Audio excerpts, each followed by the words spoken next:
क्या नहीं जाएगा? क्योंकि आपने ऑफलाइन एडमिशन लिया है, ऑफलाइन ही रहोगे। और स्टूडेंट रियल में 2 ट्रैक पे सवार हो जाता है, क्लास नहीं गए तो क्या फर्क पड़ रहा है, एप्लीकेशन लिख के दे देंगे, ऑनलाइन ले लेंगे। क्योंकि आपका ट्रैक चेंज होता जा रहा है। हमें आपके भविष्य की बहुत चिंता है, ठीक है? दिलीप सर ने बहुत चिंता जाहिर की है, और दिलीप सर अगर चिंता कर रहे हैं तो मेरे लिए बहुत बड़ी टेंशन है। अगर उसका निवारण नहीं किया और मैंने समय से उस चीज को नहीं आका तो फिर मेरे लिए दिक्कत हो जाएगी। आप पढ़ोगे नहीं, फिर आरएस कहां से बनेंगे? इसलिए ये चिंता का विषय है, इस पे सोचना ही पड़ेगा, ठीक है? तो ये तो बात हो गई कंप्लीट। फैला देना इस बात को ढंग से। नया बैच शुरू हो रहा है, ये तो पता है कब हो रहा है? 27 तारीख को सेमिनार है, 29 तारीख से बैच शुरू हो रहा है। भंडारा 23 को है, कौन सा बोला था? 23 को है, बस राजी। अब बोलना मत जब तक मैं नहीं बोल दूं, ठीक है ना? हद हो गई यार, बात पूरी नहीं करने देते।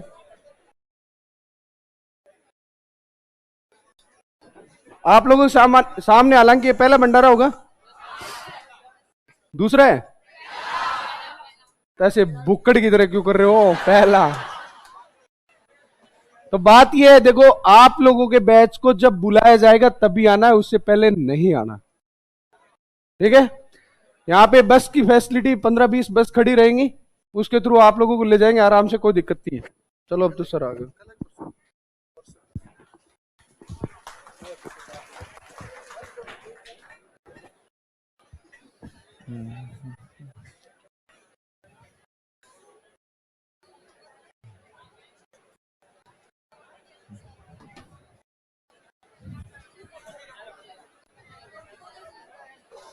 हाँ जी, क्या पढ़ा था लास्ट क्लास में? प्रजामंडल कहां तक हो गए? थोड़ा सुनाओगे पुराना? अच्छा, अखिल भारतीय देसी राज्य लोक परिषद कब बनी, कहां पे बनी, उसके अध्यक्ष कौन थे, उपाध्यक्ष कौन थे? राजपूताना देसी राज्य लोक परिषद कब बनाई गई? 1928। उसका पहला अधिवेशन कब हुआ, कहां पे हुआ, उसके अध्यक्ष कौन थे, कांग्रेस ने सपोर्ट कब किया, और उस अधिवेशन के अध्यक्ष कौन थे? 31 में कौन कौन से प्रजामंडल? 34 में, 36 में, 38 में, करौली 39 में, 42 में, 43 में, 44 में, 45 में, 46 में। अच्छा, जयपुर प्रजामंडल के संस्थापक पुनर्गठन किसने किया, कब किया, अध्यक्ष किसको बना के गए, मंत्री किसको बनाया, कौंसले आंदोलन को समर्थन दिया, पहला अधिवेशन कब बुलाया गया, कहां पे बुलाया गया, उसके अध्यक्ष कौन थे, महिलाओं को किसने संबोधित किया, किसने? अच्छा, जयपुर रियासत ने प्रजामंडल पर, प्रजामंडल ने क्या चलाया, किसको गिरफ्तार कर लिया गया, जेंटलमैन एग्रीमेंट कब हुआ, उसमें जयपुर के प्रधानमंत्री कौन थे, प्रजामंडल के अध्यक्ष कौन थे? अच्छा, अब जयपुर रियासत अंग्रेजों की सहायता, जयपुर रियासत उत्तरदायी सरकार की, ब्रिटिश भारत के विद्रोही को, और प्रजामंडल उसे, प्रजामंडल शांतिपूर्ण धरना जुलूस प्रदर्शन, प्रजामंडल भारत छोड़ो आंदोलन में भाग, असंतुष्ट कार्यकर्ताओं ने क्या बनाया, किसके नेतृत्व में, और भारत छोड़ो आंदोलन में अन्य नेता कौन कौन थे? दौलतमल भंडारी और गुलाब चंद। वापस विलय कब कर दिया गया, किसके कहने पे? पहले गैर सरकारी मंत्री देवी शंकर कौन सा अखबार निकालते थे, कब निकालना शुरू किया, किसकी याद में निकालना शुरू किया, बाद में किसके अध्यक्ष बनाए गए थे? बूंदी प्रजामंडल के अध्यक्ष के संस्थापकों का नाम बताओ। ऋषिदत्त मेहता का एक और संगठन बताओ, उनका अखबार का नाम बताओ। राजस्थान कब निकलना शुरू हुआ, कहां से निकलता था, कितने दिनों में आता था, खबरें कहां के आया करती? अच्छा, मारवाड़ हितकारिणी सभा कब बनाई गई, किसने बनाई? पुनर्गठन कब किया, किसने किया? मारवाड़ सेवा संघ कब बना, किसने बनाया? कौन सा आंदोलन चलाया? मारवाड़ देशी राज्य लोक परिषद कब बना? किसने बनाया? अधिवेशन कहां करना चाहते थे? कहां की अदालत में मुकदमा चला? कौन कौन गिरफ्तार किए गए? पहला अधिवेशन कहां बुलाया गया, फिर कब बुलाया गया? उसके अध्यक्ष कौन थे? गांधी जी के पिए आए थे, उनके दोस्त आए थे, उनकी पत्नी आई थी। मारवाड़ यूथ लीग कब बनाई गई? किसके द्वारा बनाई गई? झंडा किसने फहराया था? छगनराज चौपासनी वाला ने कब फहराया था? 1934 में प्रजामंडल किसके अध्यक्षता में बना? कौन कौन से दिवस मनाए थे? कौन से साल मनाए थे? उस साल अखिल भारतीय देशी राज्य लोक परिषद का अधिवेशन कहां हुआ? व्यास जी क्या बनाए गए? तो रियासत ने उनके जोधपुर प्रवेश पर किसने हटवाई? कहां के राजा थे? किसको लेटर लिखा? डोनाल्ड फील्ड कौन था? भारत छोड़ो आंदोलन में उनको कहां रखा गया? बाकी नेताओं को कहां रखा गया? चंडावल घटना कब की है?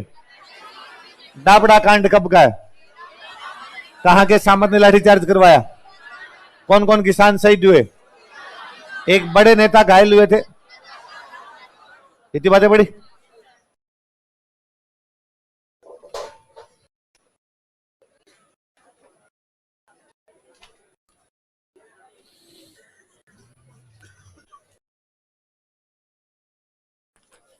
जयनारायण व्यास पढ़ रहे थे ना अपने?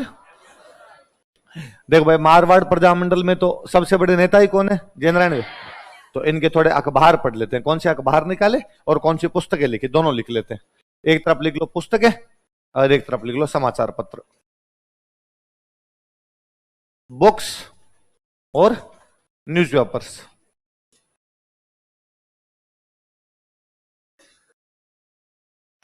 एक बुक लिखी थी मारवाड़ की अवस्था। बताओ, देखिए ये मारवाड़ की अवस्था लिखेंगे तो अच्छी बताएंगे कि बुरी बताएंगे? अच्छी बताएंगे? बुरी बताएंगे? ये तो आलोचना ही करेंगे कि भाई मारवाड़ का राज अच्छा। पूछा इनसे तो तुम बता दो यार कैसा है, तो इनका साहब पोपा भाई की पोल है। किसकी पोल है? गांव में नहीं कहते पोपा भाई रो राज है, पोपा भाई रो। अब पोपा भाई भगवान जाने कौन हुए थे अपने दो, ये मेरे समझ नहीं। पोपा भाई नाथी भाई कौन थी?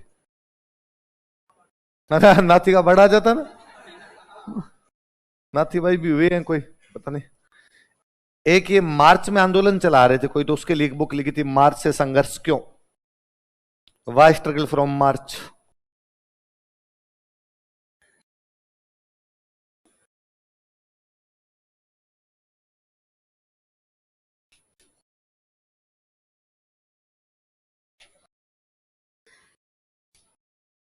समाचार पत्र लिख लेते।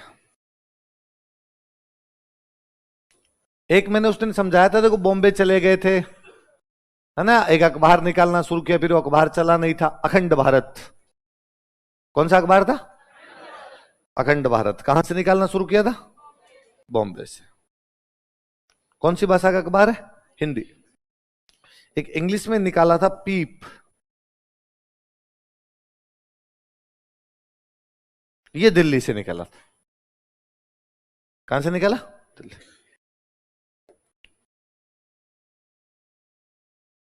एक अपने राजस्थान में मैंने एक खबर बताया, तरुण राजस्थान, वो पहले तो अजमेर से निकलता था, तब तो उसको ये निकालते रामनारायण चौधरी, विजय सिंह पथिक।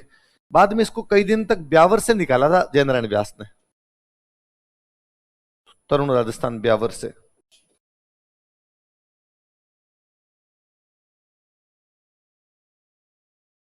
और एक अखबार निकाला था आंगीवाण, ये राजस्थानी का था। आंगीवाण का मतलब होता है सबसे आगे रहने वाला, ये भी ब्यावर से। भाई अपने अखबार सारे अजमेर से निकलते थे। उस दिन बात ही कर रहे थे अपने कि भाई अजमेर में अंग्रेजों का राज था, तो यहां पर अखबार के लिए मना नहीं था जी।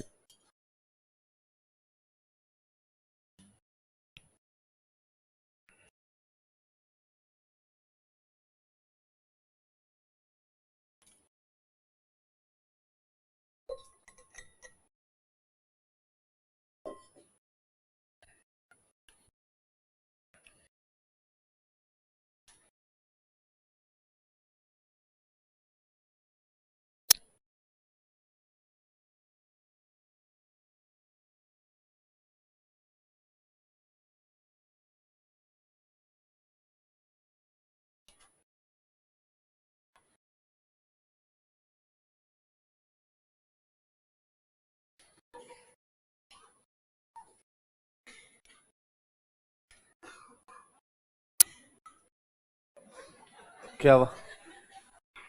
हाँ, खांसी आ रही? अरविंद केजरीवाल बने हुए हो?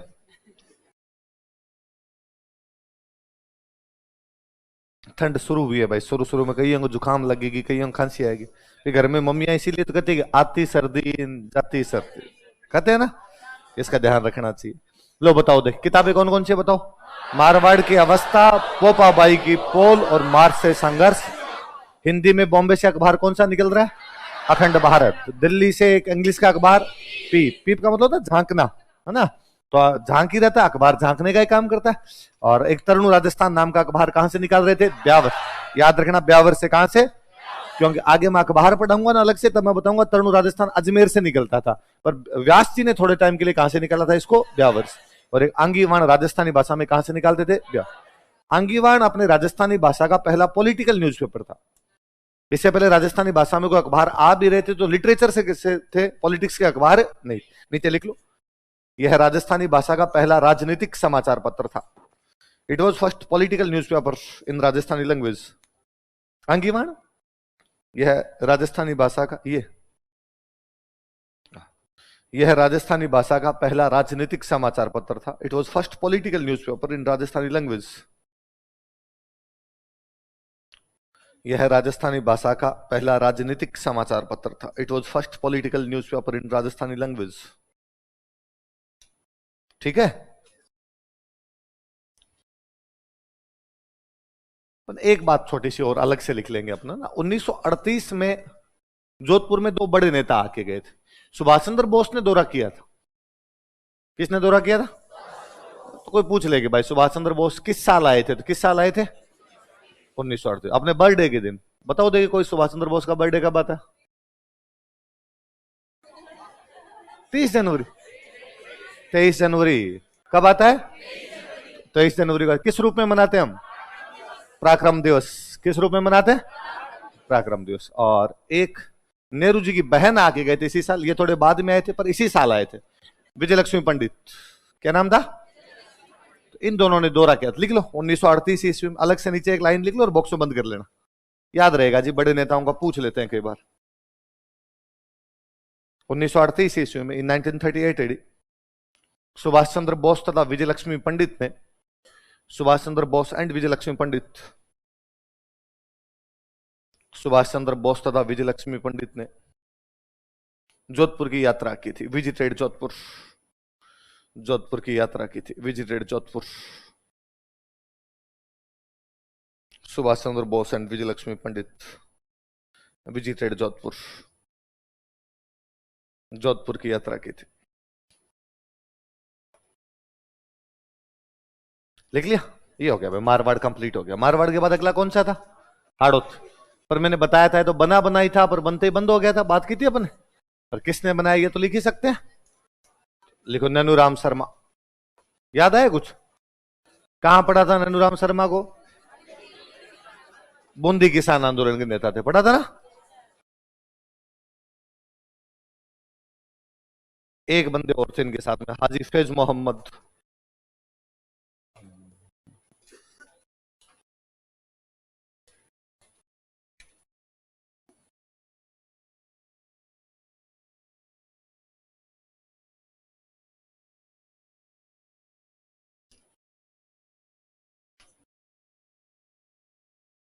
कौन कौन है नाम बताओ देखिए। नैनूराम शर्मा और हाजी फैज मोहम्मद को नाम नाम पूछ ले कभी तो अपने याद रहे, प्री में कोई पूछ ले उठा के हाड़ौती प्रजामंडल किसने बनाया, तो उसमें नैनूराम शर्मा का नाम ज्यादा याद रखना, स्टार लगा लो। बड़े नेता थे, उनके बारे में कोई पूछ सकता है।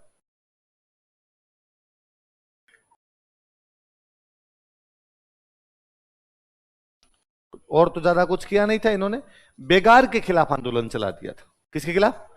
बेगार पढ़ा था हमने, बिना पैसे दिए काम करवाने क्या बोलते? फोर्सफुली लेबर जो भी होती क्या कहलाती थी? बेगार। तो कोई पूछेगा कि बेगार विरोधी आंदोलन कौन से प्रजामंडल ने चलाया, तो कौन सा प्रजामंडल? नीचे लिख लो, इस प्रजामंडल ने बेगार विरोधी आंदोलन चलाया था। प्रजामंडल लेड एंटी बेगार मूवमेंट, बेगार विरोधी आंदोलन चलाया था, एंटी बेगार मूवमेंट। प्रजामंडल ने बेगार विरोधी आंदोलन चलाया था, प्रजामंडल लेड एंटी बेगार मूवमेंट।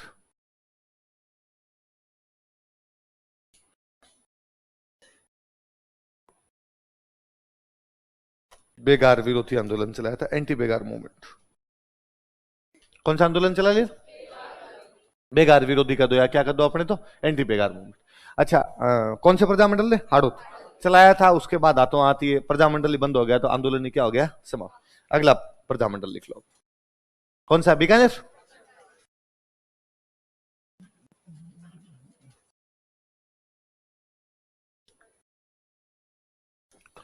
उन्नीस सौ सात में बीकानेर के अंदर एक चूरू जगह पड़ती है, चूरू है। देखो, मैंने एक दिन पहले मैं बता रहा था कि जब पॉलिटिकल स्टेट हुआ करते तो चूरू बीकानेर में था। चूरू किस में आता था?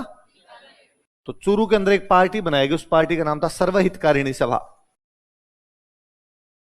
क्या नाम था? सर्वहितकारिणी सभा। इस पार्टी को बोलते ही थे चूरू की कांग्रेस। इधर ही लिख देता हूं मैं। क्या बोला करते थे इस पार्टी को? चूरू की। भाई कांग्रेस बड़ी पार्टी थी ना उस समय। दो नेताओं ने मिलकर बनाया, सुनना एक बार फिर एक साथ लिख लेना आप तो। एक नेता थे जिनका नाम था कन्हैयालाल ढूंढ। क्या नाम था? खो जाते होंगे इधर उधर, फिर ढूंढ के लाना पड़ता होगा, इसलिए नाम क्या पड़ गया इनका? कन्हैयालाल ढूंढ। एक नेता और थे इनके साथ, उनका नाम था स्वामी गोपाल दास।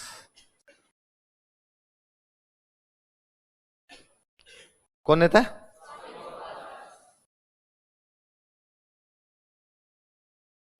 पार्टी का नाम बताओ देखिए। सर सर्वहितकारिणी सभा कहां बनाई गई? इसलिए नाम ही क्या था इसका? कब बनाई गई? किस किस के द्वारा बनाई गई? नाम ही कह रहा है सर्वहित, मतलब सबका साथ, सबको आप विकास करेंगे। बट कैसे करोगे सबका विकास? काम पढ़ाएंगे। क्या करेंगे? एजुकेशन देने का काम करेंगे। किसको पढ़ाओगे? वे लोग जिनको एजुकेशन नहीं मिलती। जैसे किसको नहीं मिल रही? का दलितों को नहीं मिल रही। किसको नहीं मिल रही? इसलिए दलितों के लिए इन्होंने स्कूलें बनाई, जिन स्कूलों का नाम था कबीर पाठशाला। क्या नाम था? कि भाई दलितों की थोड़ी शिक्षा में हालत सही नहीं है, इसलिए इनके लिए हम बना देते हैं कबीर स्कूल्स। क्या बना देते हैं? तो कबीर स्कूल बना दी। और किसको? तो कहा भाई लड़कियों को नहीं मिल रही है, गर्ल्स को नहीं मिल रही, बालिकाओं को नहीं मिल रही है, तो बालिकाओं के लिए भी हम स्कूल बना देते हैं और उनके नाम रखे गए पुत्री पाठशाला। क्या नाम था? गर्ल्स स्कूल लिख लो, बोले पुत्री पाठशाला लिख लो। तो अब दोबारा बताओ देखिए मुझे, पार्टी का नाम क्या था? कब बनाई गई? क्या कहलाती थी? किस किसने बनाई? इन्होंने दलितों के लिए कौन से स्कूल खोले? इन्होंने गर्ल्स के लिए कौन से स्कूल खोले? याद रह जाएगा। पुत्री स्कूल से लिख लो बोले आपने।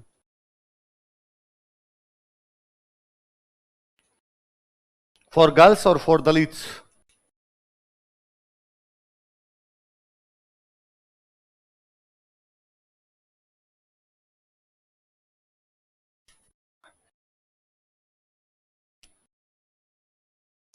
तो पॉलिटिकली चूरू बीकानेर का पार्ट हुआ करता उस टाइम।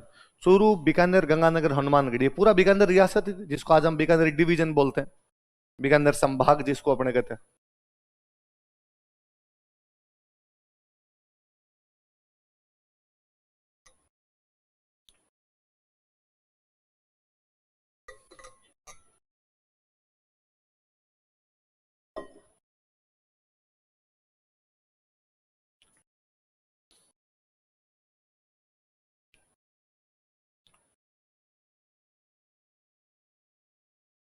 हाँ, बीकानेर में 1857 क्रांति। उस समय महाराजा सरदार से अंग्रेजों का कि तात्या टोपे को 10 गुट औरंग से था, तो उस दिन मैं खूब बोला था उस बात पे। इसका मतलब उस दिन तुम कहीं नींद में ही थी। मैंने कहा था क्रांति दब गई थी, सब कुछ खत्म हो गया था, तो तात्या टोपे को भगाने में सबने ही सहायता की थी अपने बड़ों ने। क्रांति जब चल रही थी तब अंग्रेजों के साथ ही थे।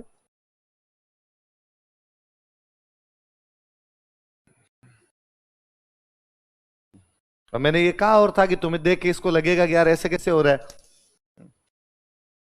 तुम्हें थोड़े दिन बाद लगा, कोई नहीं लगा तो सही है।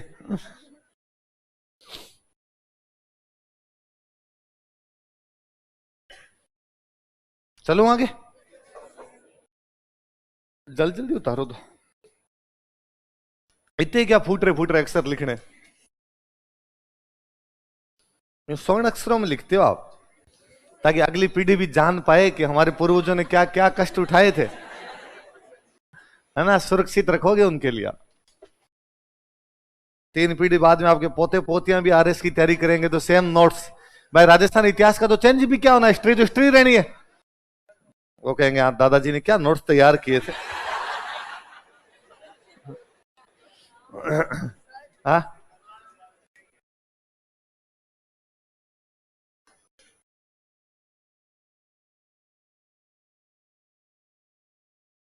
कोई नहीं, गलत है क्वेश्चन।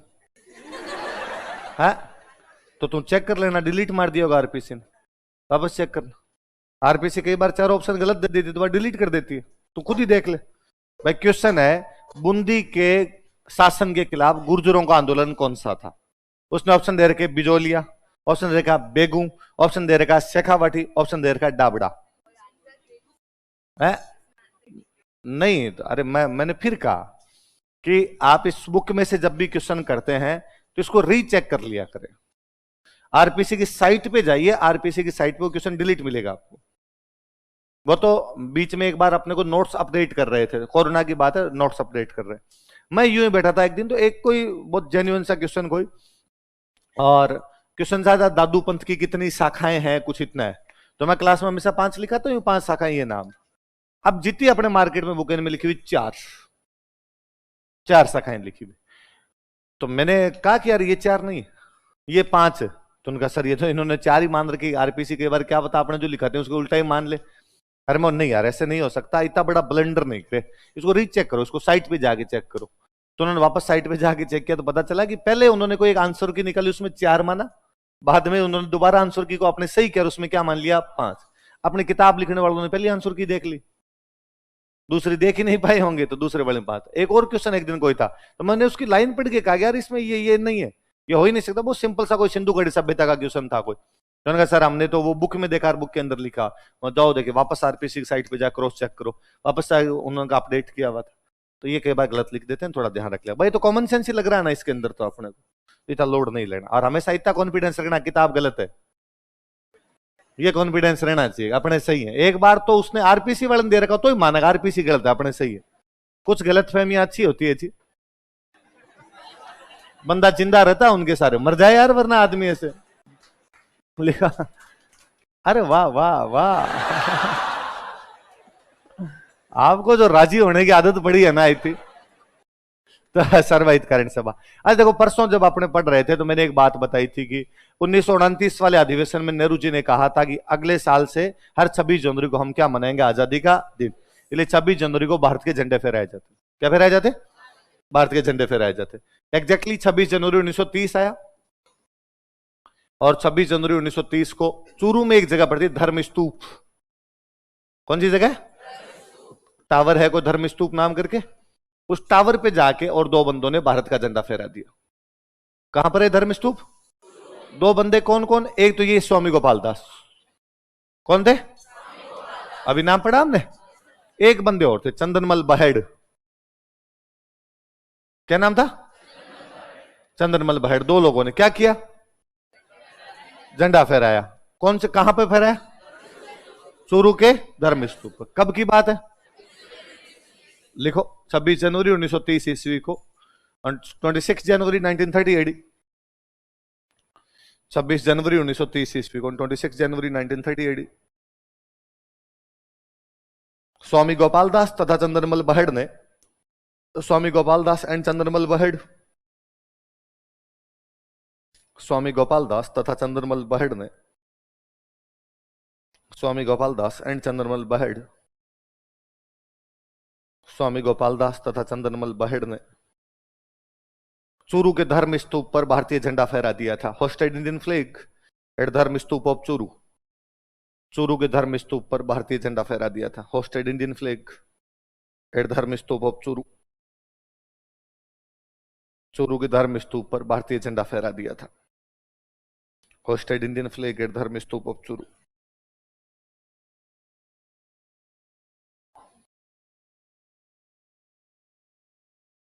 ठीक है।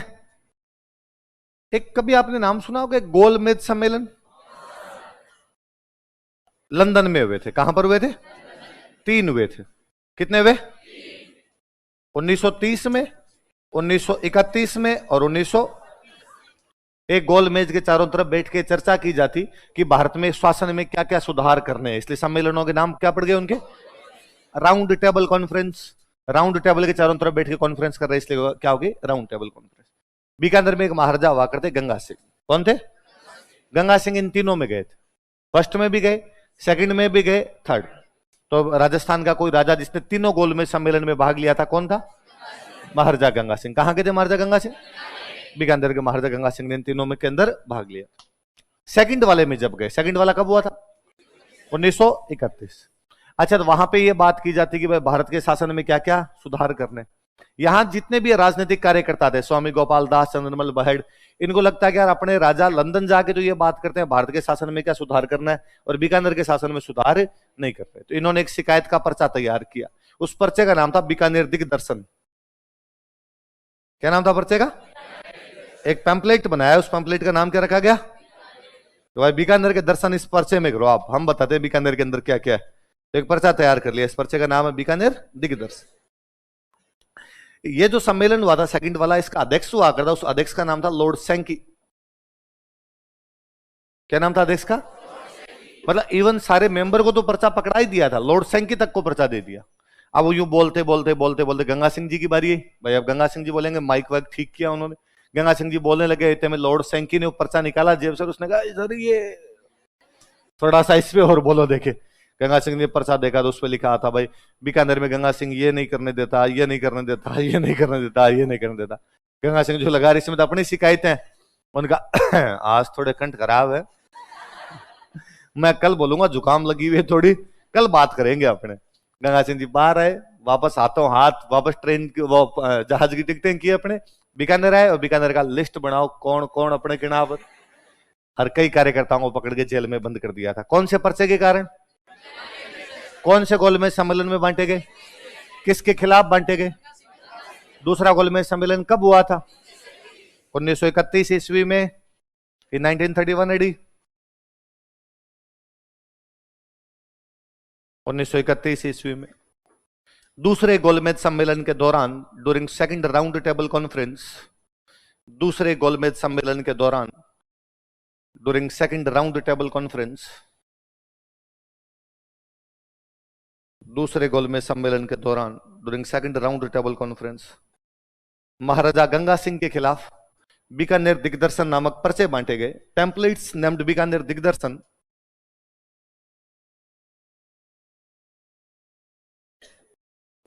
pamphlets named Bikaner Digdarshan were distributed against Maharaja Ganga Singh. महाराजा गंगा सिंह के खिलाफ बीकानेर दिग्दर्शन नामक पर्चे बांटे गए। Pamphlets named Bikaner Digdarshan were distributed against महाराजा गंगा सिंह। महाराजा गंगा सिंह के खिलाफ बीकानेर दिग्दर्शन नामक पर्चे बांटे गए। Pamphlets named Bikaner Digdarshan were distributed against Maharaja Ganga Singh. किसके खिलाफ बांटे गए? महाराजा। कौन से गोलमेज सम्मेलन के दौरान? सेकंड गोलमेज सम्मेलन कब हुआ था? कौन सा पर्चा बांटा गया? तो वापस आए गंगा सिंह जी, और वापस आने के बाद में इनको गिरफ्तार करके इन लोगों पे जो मुकदमा चलाया गया था, उस मुकदमे का नाम था बीकानेर षड्यंत्र मुकदमा। क्या नाम था? कि कुछ लोगों ने बीकानेर के खिलाफ क्या रचा है? कॉन्स्पिरेसी की बीकानेर के खिलाफ, और बीकानेर की छवि खराब करने की कोशिश की। लिख लो, हेडिंग डालो, बीकानेर षड्यंत्र मुकदमा, बीकानेर कॉन्स्पिरेसी केस।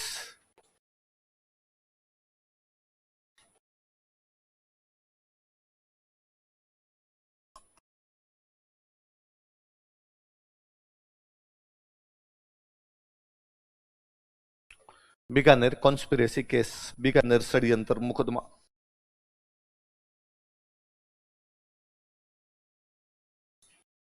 लिखना नीचे, लिखो बीकानेर दिग्दर्शन पर्चे के कारण, ड्यू टू बीकानेर दिग्दर्शन पैम्पलेट, बीकानेर दिग्दर्शन पर्चे के कारण, ड्यू टू बीकानेर दिग्दर्शन पैम्पलेट, कई राजनीतिक कार्यकर्ताओं को गिरफ्तार कर लिया गया था। Some political workers were arrested, कई राजनीतिक कार्यकर्ताओं को गिरफ्तार कर लिया गया था। Some political workers were arrested.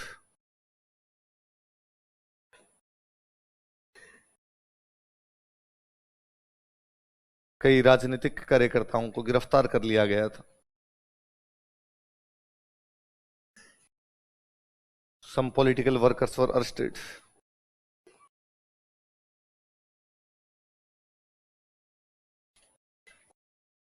नाम लिख लो, जैसे कौन कौन थे।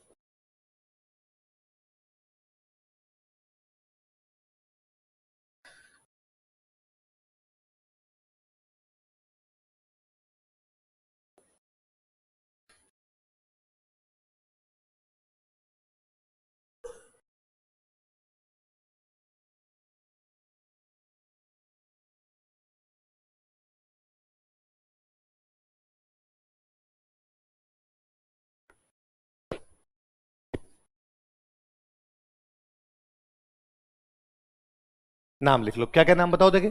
दो तो सेम, स्वामी गोपाल दास और चंदनमल बहेड़। दो सर्राफ बंधु याद करना है, सत्यनारायण सर्राफ और खूब राम सर्राफ। क्या क्या नाम बताओ देखे। गंगा सिंह ने कहा होगा कि खूब राम जी खूब जी लिए, आओ कभी हवेली पे। अब तो कौन कौन है नाम बताओ देखे। स्वामी गोपाल दास, चंद्रमल बहेड़ और खूब राम सर। प्रजामंडल कब बना था? 1936। ये प्रजामंडल बनाया गया था कलकत्ता। कहां बनाया गया? वही था यहाँ सेठों के थे ये प्रजामंडल वगैरह ज्यादातर। सेठ बॉम्बे कलकत्ता बाहर रहा करते थे, बीकानेर के अंदर राजा बनाने नहीं देते, उन्होंने कहा अपने मीटिंग कहां कर लेते हैं? कलकत्ता। तो प्रजामंडल की स्थापना कहां की गई, किस साल की गई? लिखो 1936 ईस्वी में, इन 1936 एडी। 1936 ईस्वी में, इन 1936 एडी कलकत्ता में प्रजामंडल की स्थापना की गई थी। Prajamandal was founded at Calcutta. Calcutta में प्रजामंडल की स्थापना की गई थी। Prajamandal was founded at Calcutta.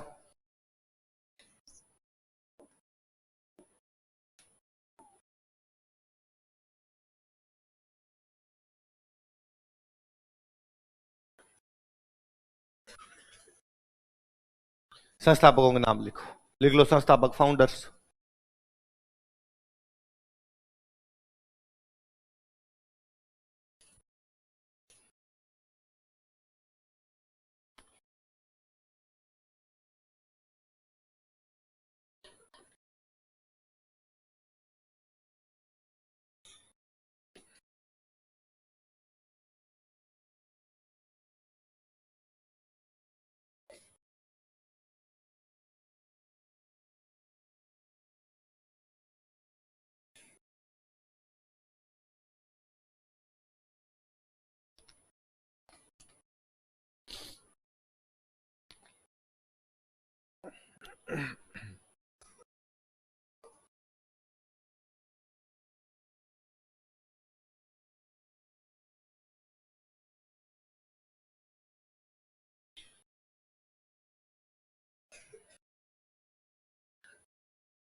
क्या क्या नाम बताओ देखे।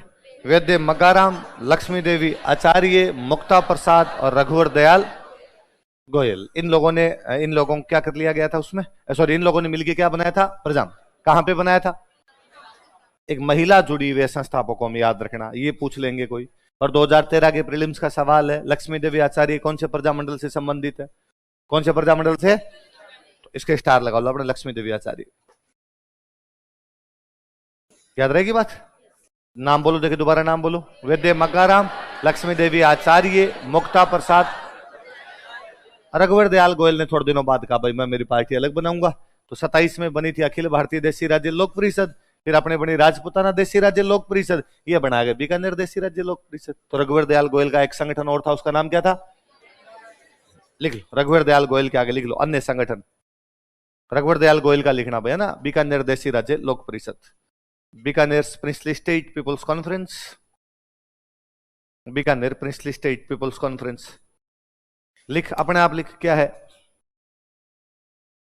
दो तीन एक साथ बोल दिए क्योंकि तीनों नाम एक जैसे हैं। 27 में कौन सी पार्टी बनी? ये वाली, कौन सी वाली?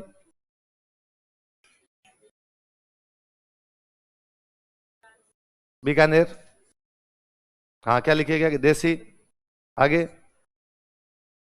राज्य, सही है, वेरी गुड, आगे लोग, आगे लिख लिख, एक नाम और लिख दे, शाबाश, थू थू एकदम, कितना फूट रहा नाम लिखा है। क्या नाम था पार्टी का बताओ देखे? बीकानेर देसी राज्य लोक परिषद। किसने बनाई थी? रघुवर दयाल गोयल ने बनाई थी। आगे सुना देखो एक बात,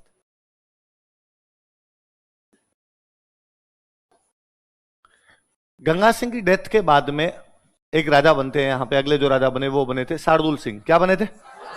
गंगा सिंह जी के टाइम तक तो ठीक था, शार्दुल सिंह जैसे राजा बने, शार्दुल सिंह ने इन सबको पकड़ पकड़ के जेल में डालना शुरू किया। बहुत दिन हुए रहे तुम्हें, पिताजी ने कर लेने दिए, तुम्हें पार्टियां वार्टियां बनाने दी, अब बनाओ देगे तुम पार्टी। तो फिर 26 अक्टूबर 1944 को बीकानेर में एक दिवस मनाया गया, बीकानेर दमन विरोधी दिवस। कौन सा मनाया गया? कि भाई राजा हमारा क्या कर रहा है? दमन कर रहा है। दमन समझ गए ना? उतार लो ऐसा कैसे, इंग्लिश में यही लिखना है एग्जैक्टली, बीकानेर दमन विरोधी दिवस।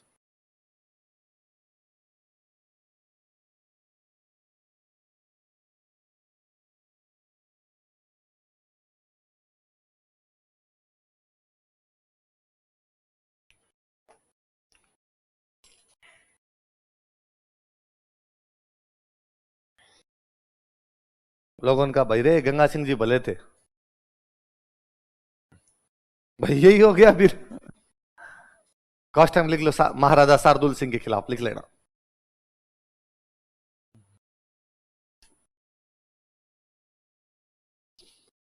शार्दुल सिंह जी का मैं बताऊंगा तुम्हें कैसे बनती है पार्टियां। महाराजा शार्दुल सिंह के खिलाफ, अगेंस्ट महाराजा शार्दुल सिंह, इसी कोष्टक में लिख लेना। तो पूछे भाई बीकानेर दमन विरोधी दिवस कौन से महाराजा के खिलाफ मनाया गया था, तो कौन से महाराजा के? शार्दुल सिंह।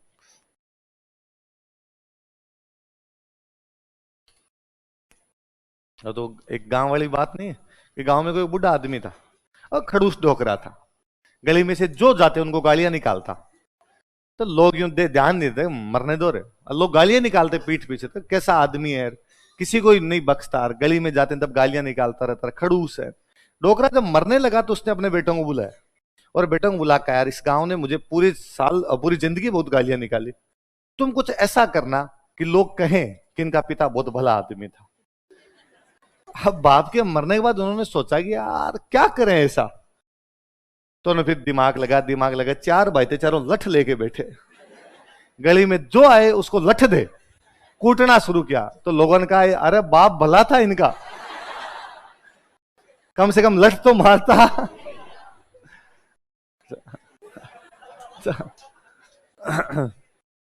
1 जुलाई 1946 को गंगानगर में एक जगह पड़ती है राय सिंह नगर। कौन सी जगह? कहां पे? अच्छा, गंगानगर वाला पोर्शन भी बीकानेर के अधीन आया करता। तो यहां पर कोई एक जुलूस निकल रहा था, प्रजामंडल वालों का एक जुलूस समझ गए, मार्च निकाल रहे थे, जुलूस निकाल रहे, और उसमें पुलिस की फायरिंग हो जाती है। उस फायरिंग में एक लड़का शहीद हो जाता है, बीरबल। कौन लड़का शहीद हो जाता है? इस बीरबल के नाम पर बाद में बीकानेर में 17 जुलाई को बीरबल दिवस मनाया गया। क्या मनाया गया? अपनी जो इंदिरा गांधी नहर है उसकी जो जैसलमेर वाली ब्रांच है, उस ब्रांच का नाम है बीरबल ब्रांच। क्या नाम है? तो आगे से जब आप राजस्थान की ज्योग्राफी पढ़ोगे, विजय सियाग सर पढ़ाएंगे, तो वो बताएंगे कि इंदिरा गांधी नहर की जैसलमेर ब्रांच को बीरबल ब्रांच कहते हैं। तब आप यूं मत सोचना अच्छा अकबर बीरबल वाला बीरबल इधर क्या कर रहा है, तब अपने याद करना कि बीरबल अपने शहीद थे, कहां पर हुए थे? रायसेन। कब हुए थे? 1 जुलाई 1946। देखो 1 जुलाई 1946 ईस्वी को, और 1 जुलाई 1946 1 जुलाई 1946 ईस्वी को पुलिस ने रायसिंह नगर में एक जुलूस पर फायरिंग कर दी थी। Police open firing on a march at Rai Singh Nagar. Police ने रायसिंह नगर में एक जुलूस पर फायरिंग कर दी थी। Police open firing on a march at Rai Singh Nagar. Police ने रायसिंह नगर में एक जुलूस पर फायरिंग कर दी थी। Open firing on a march at Rai Singh नगर।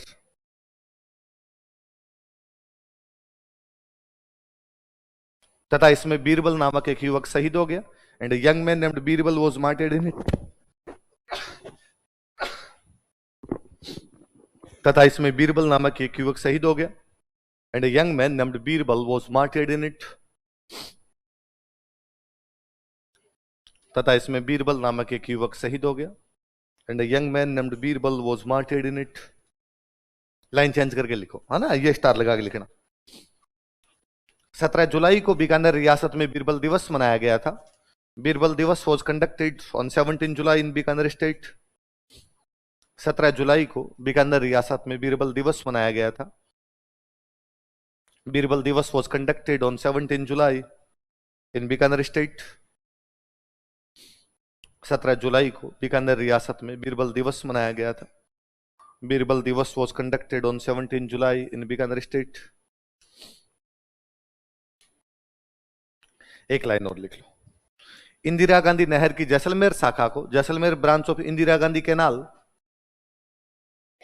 इंदिरा गांधी नहर की जैसलमेर शाखा को, Jaisalmer branch of Indira Gandhi canal, Indira Gandhi नहर की जैसलमेर शाखा को बीरबल शाखा कहा जाता है। Is called as Birbal branch, को बीरबल शाखा कहा जाता है, is called as Birbal branch. Indira Gandhi नहर की जैसलमेर शाखा को Jaisalmer branch of Indira Gandhi canal, Birbal शाखा कहा जाता है, is called as Birbal branch. हाँ है दमन, दमन का मतलब होता कूटना, विरोध का मतलब कूटने का विरोध। तो बीकानेर में कूटा जा रहा था, उसका विरोध किया। समझ गए? ठीक है। तो कौन सी शाखा को कहते हैं? जैसलमेर। फिर है ना, जैसे मैंने बताया था मारवाड़ में दो किसानों की घटनाएं बताई, चंडावल और डाबड़ा। वैसे यहां पर बीकानेर में भी किसान आंदोलन हुए थे, प्रजामंडल वालों ने किए, तो लिख लो बीकानेर में किसान आंदोलन, पीजेंट मूवमेंट्स इन बीकानेर। बीकानेर में किसान आंदोलन। तो मैं लिख रहा हूं, आप एक बार उतार लीजिए, फिर अपने बात करेंगे।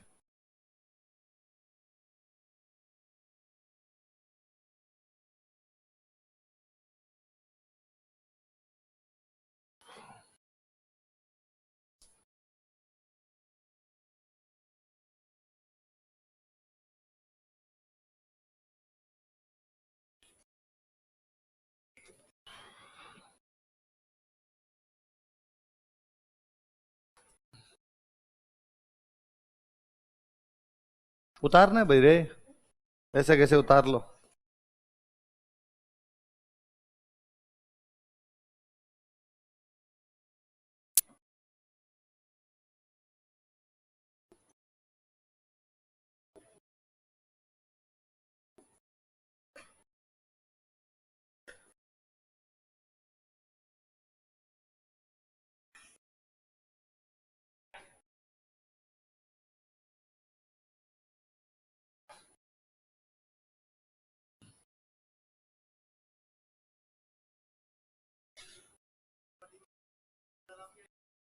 एक बार जैसे उतारा ऐसे उतारो यार, क्यों लोड लिया इतना।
उतार लिया।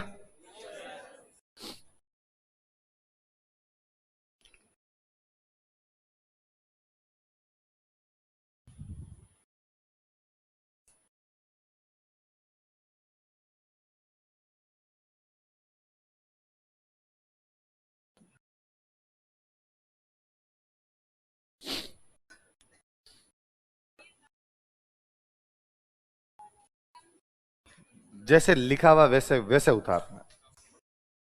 हाँ, कंट्रोल सी। हाँ हाँ, कॉपी पेस्ट करना। तुम्हें पता नहीं ये कैसे लगता रहता है कि मैंने गलत लिख दिया होगा, कुछ गलत लिख दिया तो ही उतार लो एक बार। पहला आंदोलन कौन सा बताओ देखे? उद्रासर। कौन सा आंदोलन है? उद्रासर बीकानेर में एक गांव का नाम। कौन से जिले में पड़ता है? अब जिले के हिसाब से दे दो। बीकानेर जिले में गांव है, गांव का नाम क्या है? उद्रास। वहां पर एक किसान आंदोलन होता है, उसके नेता थे जीवन राम जी। क्या नाम थे? ऐसे कैसे बीकानेर में एक बड़ा ठिकाना हुआ करता, उस ठिकाने का नाम था महाजन। क्या नाम था? वहां पर भी एक आंदोलन हुआ, पर कोई बड़े नेता का नाम नहीं, तो अपने भी याद करने की आवश्यकता।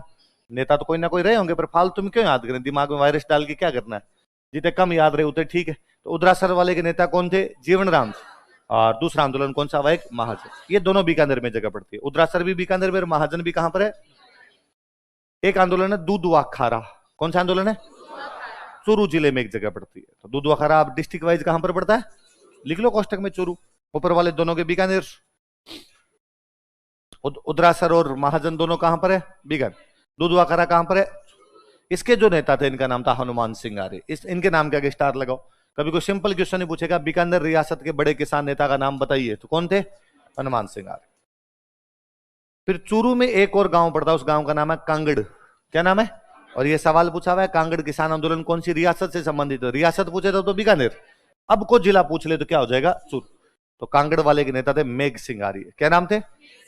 अब एक बात पर पुनः ध्यान देना, किसान आंदोलनों की विशेषताएं पढ़ी थी कि आर्य समाज ने भी इनके अंदर मुख्य भूमिका निभाई थी। पढ़ा था?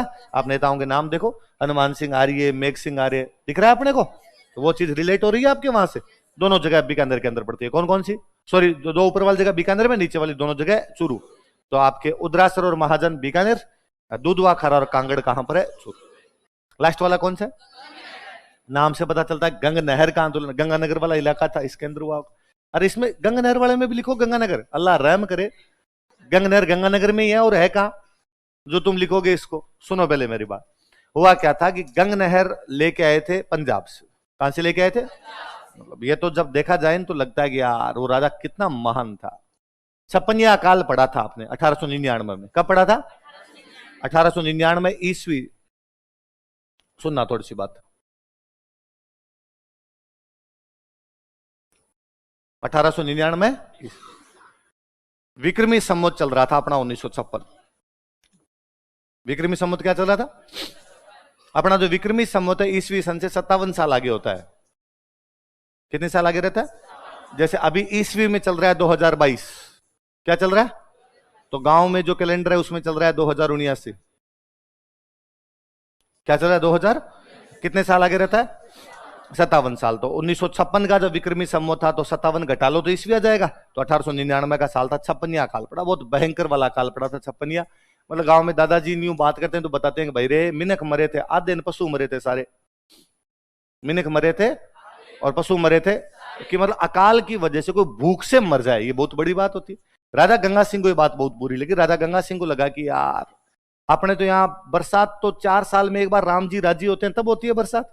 अब बरसात नहीं होगी तो अपने फसल नहीं होगी, फसल नहीं होगी तो लोग ऐसे भूख में मरते रहेंगे। और राजा को लगा कि यार लोग भूख के अंदर तो कम से कम मरने नहीं चाहिए, मैं मेरी पब्लिक को अनाज के अभाव में तो नहीं मरने दूंगा। तो क्या करोगे आप? बीकानेर में नदी एक भी नहीं है। नदी हो तो उसका पानी इधर उधर से मोड़ के कहीं ना कहीं से लेके जाओ। नदी आपके है ही नहीं, न चूरू में नदी, न इधर बीकानेर के अंदर नदी। क्या करोगे? ले दे के गंगानगर वाली सेम आती थी, घग्गर वाली, वो भी कभी आए कभी नहीं आए, उसका भी कोई भरोसा नहीं। पंजाब टच करता, बीकानेर के ऊपर क्या आ जाता बाद में? पंजाब। पंजाब अंग्रेजों का, पंजाब राजा का नहीं। राजा के अंग्रेज बहुत अच्छे दोस्त थे, तो राजा ने अंग्रेजों से बातचीत की कि यार तुम्हारे पंजाब में पानी एक्स्ट्रा है, पंजाब में खूब सारी नदियां, तो पानी एक्स्ट्रा हो गया, तुम्हारे पानी एक्स्ट्रा है, तुम ये पंजाब का पानी मुझे दे दो थोड़ा, ताकि मेरे एक नहर लेके आ जाऊं, उस नहर से हम खेती करेंगे, लोगों के पीने का पानी आ जाएगा, ताकि कम से कम अनाज की कमी तो ना पड़े। अंग्रेजों की बहुत अच्छी बनती थी, अंग्रेजों का नहर बना ले। इसलिए राजा पंजाब से पानी लेता है और पंजाब से पानी लेके एक नहर लेके आता है। राजा गंगा सिंह नहर लेके आया, इसलिए नहर का नाम क्या है? गंग नहर। जिस इलाके में लेके उसका नाम गंगानगर। दोनों बातें क्लियर हुई? गंगा सिंह का नगर है इसलिए गंगानगर, गंगा सिंह की नहर है इसलिए कौन सी होगी? गंग नहर। वहां से लेके पंजाब से निकाली और अपने गंगानगर तक, थोड़ी सी हनुमानगढ़ वाले इलाके की तरफ जाती है, बाकी इस गंगा, पहले गंगानगर ही था, हनुमानगढ़ था ही नहीं, इससे इस इलाके के अंदर लेके आ गए। अब दिक्कत ये हुई भाई, इस नहर की खेती कौन करेगा? इस गंगानगर वाले इलाके में अपने लोग रहते नहीं थे, ये एकदम सुनसान सी भूमि थी, बहुत रेयर, कम लोग रहा करते, डेंसिटी बहुत कम हुआ करती, पानी बहुत खराब था यहाँ का। मतलब अभी भी गांव में डोकरे बातें करते हैं कि यहाँ का पानी पी के तितर मर जाता था। तितर एक जानवर होता है, तो यहाँ का पानी तो इतना खराब था, इतना खारा था जमीन का पानी कि यहाँ पे तो पक्षी भी नहीं रहता होगा, तो मनुष्य तो कैसे रहे। तो राजा ने क्या किया, बीकानेर, चूरू, इस साइड के जो किसान थे इनको कहा कि तुम गंगानगर जाके बसो और गंगानगर में जाके खेती कर लो। अपने किसानों ने राजा को मना कर दिया, हम नहीं जाएंगे, सुनसान बंजर जमीन में कौन जाए खेती करने के लिए वहां। फिर दूसरा, अपने वालों को नहर की खेती आती नहीं, नहर की खेती भी तो नहीं करनी आती थी, इसलिए राजा न केवल पंजाब से नहर लाया बल्कि पंजाब से किसान और लाया। तो खेती कौन करेगा? फिर पंजाब से किसान लेके चलो। तो पंजाब में किसानों को कहा कि तुम राजस्थान आ जाओ, तुम बीकानेर आ जाओ, गंगानगर वाले इलाके में आ जाओ हमारे, और हमारे आके खेती कर लो। अब जरूरत अपने को थी, किसानों को थी, अपने को थी, अपने को थी, तो अपने किसानों को कहा कि, किसानों ने कहा हमारे क्या फायदा, हम उधर जाकर खेती करें कि जमीन सस्ती देंगे। तुम्हारे यहाँ पे खेत कितने गए कि मान लो 1 लाख रुपए का खेत है कि वहां 10 दिए, बस जमीन की तो अपने पास कमी नहीं थी, जमीन तो खूब ही पड़ी थी अपने पास कि हमने 10 खेत दिए, वहां की खेती कर ले। उसने फिर भी कहा कि मेरे पास तो 1 लाख रुपए एक साथ है ही नहीं, 10 खेत ले लूंगा, पर 1 लाख रुपए कहां से लाऊं? हमने कहा किस्तों में दे देना, कर तू तो खेती कर। इसलिए गंगानगर साइड में सिख ज्यादा है, क्योंकि खेती करने के लिए लाए गए थे कि उधर से कहा कि तुम उधर जाके जमीनें लो और जमीनें लेके खेती कर लो। किसानों ने यहाँ के क्या करने शुरू कर दी, खेती। 27 में आई है नहर, कब आई थी? 1927 के अंदर ये नहर लेके आ गए थे। अब नहर आई तो 27 में नहर बनी होगी, 28-29 तक जाके यहाँ पे खेती शुरू हुई। अब शुरू में जब खेती शुरू की होगी तो पहले जमीन को सीधा किया होगा, खेती बाड़ी शुरू हुई होगी, हाथों हाथों अनाज उपजना शुरू होता नहीं, तो शुरुआत में 1-2 साल अनाज हुआ नहीं ढंग से, इसलिए किस्त भरी नहीं गई। आपने गाड़ी ली या कोई प्लॉट लिया, हमने प्लॉट लिया और उस प्लॉट के 1 लाख रुपए देने थे, आपने 10,000 रुपए जमा करवा दिए, बाकी 10,000 हर साल उसके जमा करवाने। अब पहले साल मेरे 10,000 की फसल ही नहीं हुई तो मैं 10,000 जमा कहां से कराऊं? तो किसानों से रुपए भरे नहीं गए। किस्तों वाले मामले में सीधा होता है, यदि किस्त चूक गई तो ब्याज बढ़ने लग जाएगा, जैसे जैसे किस्त घटेगी ब्याज कम होगा, जैसे जैसे किस्तें वो चूकती जाएगी वैसे ब्याज क्या होता जाएगा, ज्यादा। तो वहां पे किसानों पे ब्याज ज्यादा लगने लग गया। ऊपर से राजा ने कहा कि भाई पानी वाली खेती है तो पानी वाली खेती पे एक टैक्स और लगेगा, पानी का टैक्स लगेगा। उस पानी वाले टैक्स को बोलते हैं आबियाना। क्या बोलते हैं? आब। आब का मतलब होता है पानी। आब का मतलब क्या होता है? जहां पे पंच आब मिले, उस जगह का नाम क्या है? पंच, है ना। 2 नदियां आके मिले, 2 आब, 5 मिले, पंचाब। आई बात समझ में? तो कहा कि भाई आब का टैक्स देना पड़ेगा। आब मतलब क्या होता है? पानी। तो आब यानी का टैक्स देना पड़ेगा। अब उन्होंने कहा एक तो ब्याज लग रहा है, किस्तें नहीं चुक रही, ऊपर से हमारे पे क्या लगा दिया? आबियाना। इसलिए इस गंगनहर बेल्ट वाले जो किसान थे उन्होंने आंदोलन कर दिया। उस आंदोलन के नेता कौन कौन थे? दरबार सिंह और करतार सिंह। क्या क्या नाम बताओ देखे? नाम से देख लो, सिख किसान लग रहे हैं, तो सिख किसानों का आंदोलन था। इन लोगों ने एक पार्टी बना ली, उस पार्टी का नाम था जमींदारा संघ। क्या नाम था? एक और बताऊं दो, नॉर्मली जब एक वर्ड हम यूज में लेते हैं जमींदार, तो जमींदार का मतलब होता है लैंडलॉर्ड, जिसके बाद बहुत भयंकर भयंकर जमीन है उसको हम क्या कहेंगे? है ना, जमींदार। आज अपने कोई कहेगा यार मेरे पापा जमींदार है, तो अपने लगेगा इसके तो हेलीकॉप्टर होता होगा घर पे, भयंकरी पैसे वाला आदमी होता है, जमींदार, जागीरदार, सामंत, उस टाइप का शब्द लगता है। क्योंकि पंजाबी भाषा में, पंजाब साइड में, गंगानगर साइड के अंदर किसी भी किसान को जमींदार कहते हैं। जमींदार का मतलब जमीन का मालिक, है ना। जमीन का मालिक है वो क्या है? जमींदार। अब भले उसके पास जमीन 2 बीघा है, भले उसके पास जमीन 5 बीघा है, भले उसके पास जमीन 2 मरबे, कितनी हो जमीन, उसको बोलेंगे क्या? जमींदार। तो जमींदारों ने मिलकर संघ बनाया, इसलिए नाम क्या है ना। तो आप कभी कोई गंगानगर साइड में या उस साइड पंजाब साइड का अपना कोई दोस्त हो और वो कहे कि भाई हम पापा क्या करते हैं, पापा जमींदार है, और आपको तुम तो यार खूब पैसे वाले हो, और वो कहे नहीं नहीं यार पैसे क्या है, हमारे तो ठीक ठाक सी पार पड़ रही, तो आपको लगता है झूठ बोलता है, पापा जमींदार और मुझे कह रहा है कुछ ही नहीं। तब याद करना इनके तो बाकायदा पंजाबी गाना ही है, मेरा बापू जमींदार कितों लेके देवे कार। अपने लगता है बापू जमींदार तो हम हेलीकॉप्टर खरीद लाए, तेरे से कार नहीं ली जा रही है। तो ये है कि भाई जमींदारों ने मिलकर पार्टी बनाई, इसलिए नाम क्या था? जमींदार। हालांकि राजा हाथों हाथ किसानों से जाके मिले, राजा ने पूछा हाँ प्रॉब्लम बताओ भाई, ब्याज लग रहा है, किस्तें नहीं दी जा रही थी, ब्याज हटा दिया, हमसे आबियाना लिया जा रहा है कि आबियाना खत्म कर दो। तो हाथों हाथ आंदोलन तो बंद ही करवा दिया था, क्योंकि अपने को आवश्यकता थी कि खेती नहीं होगी, फिर नहर लाने का मतलब ही क्या रहेगा। पर याद रखना कि सिंचाई कर जो लिया जाता उसको क्या बोला करते? नीचे लिख लो, सिंचाई कर बराबर आबियाना, और बॉक्स में बंद कर दो, इरिगेशन टैक्स आबियाना, सिंचाई कर आबियाना।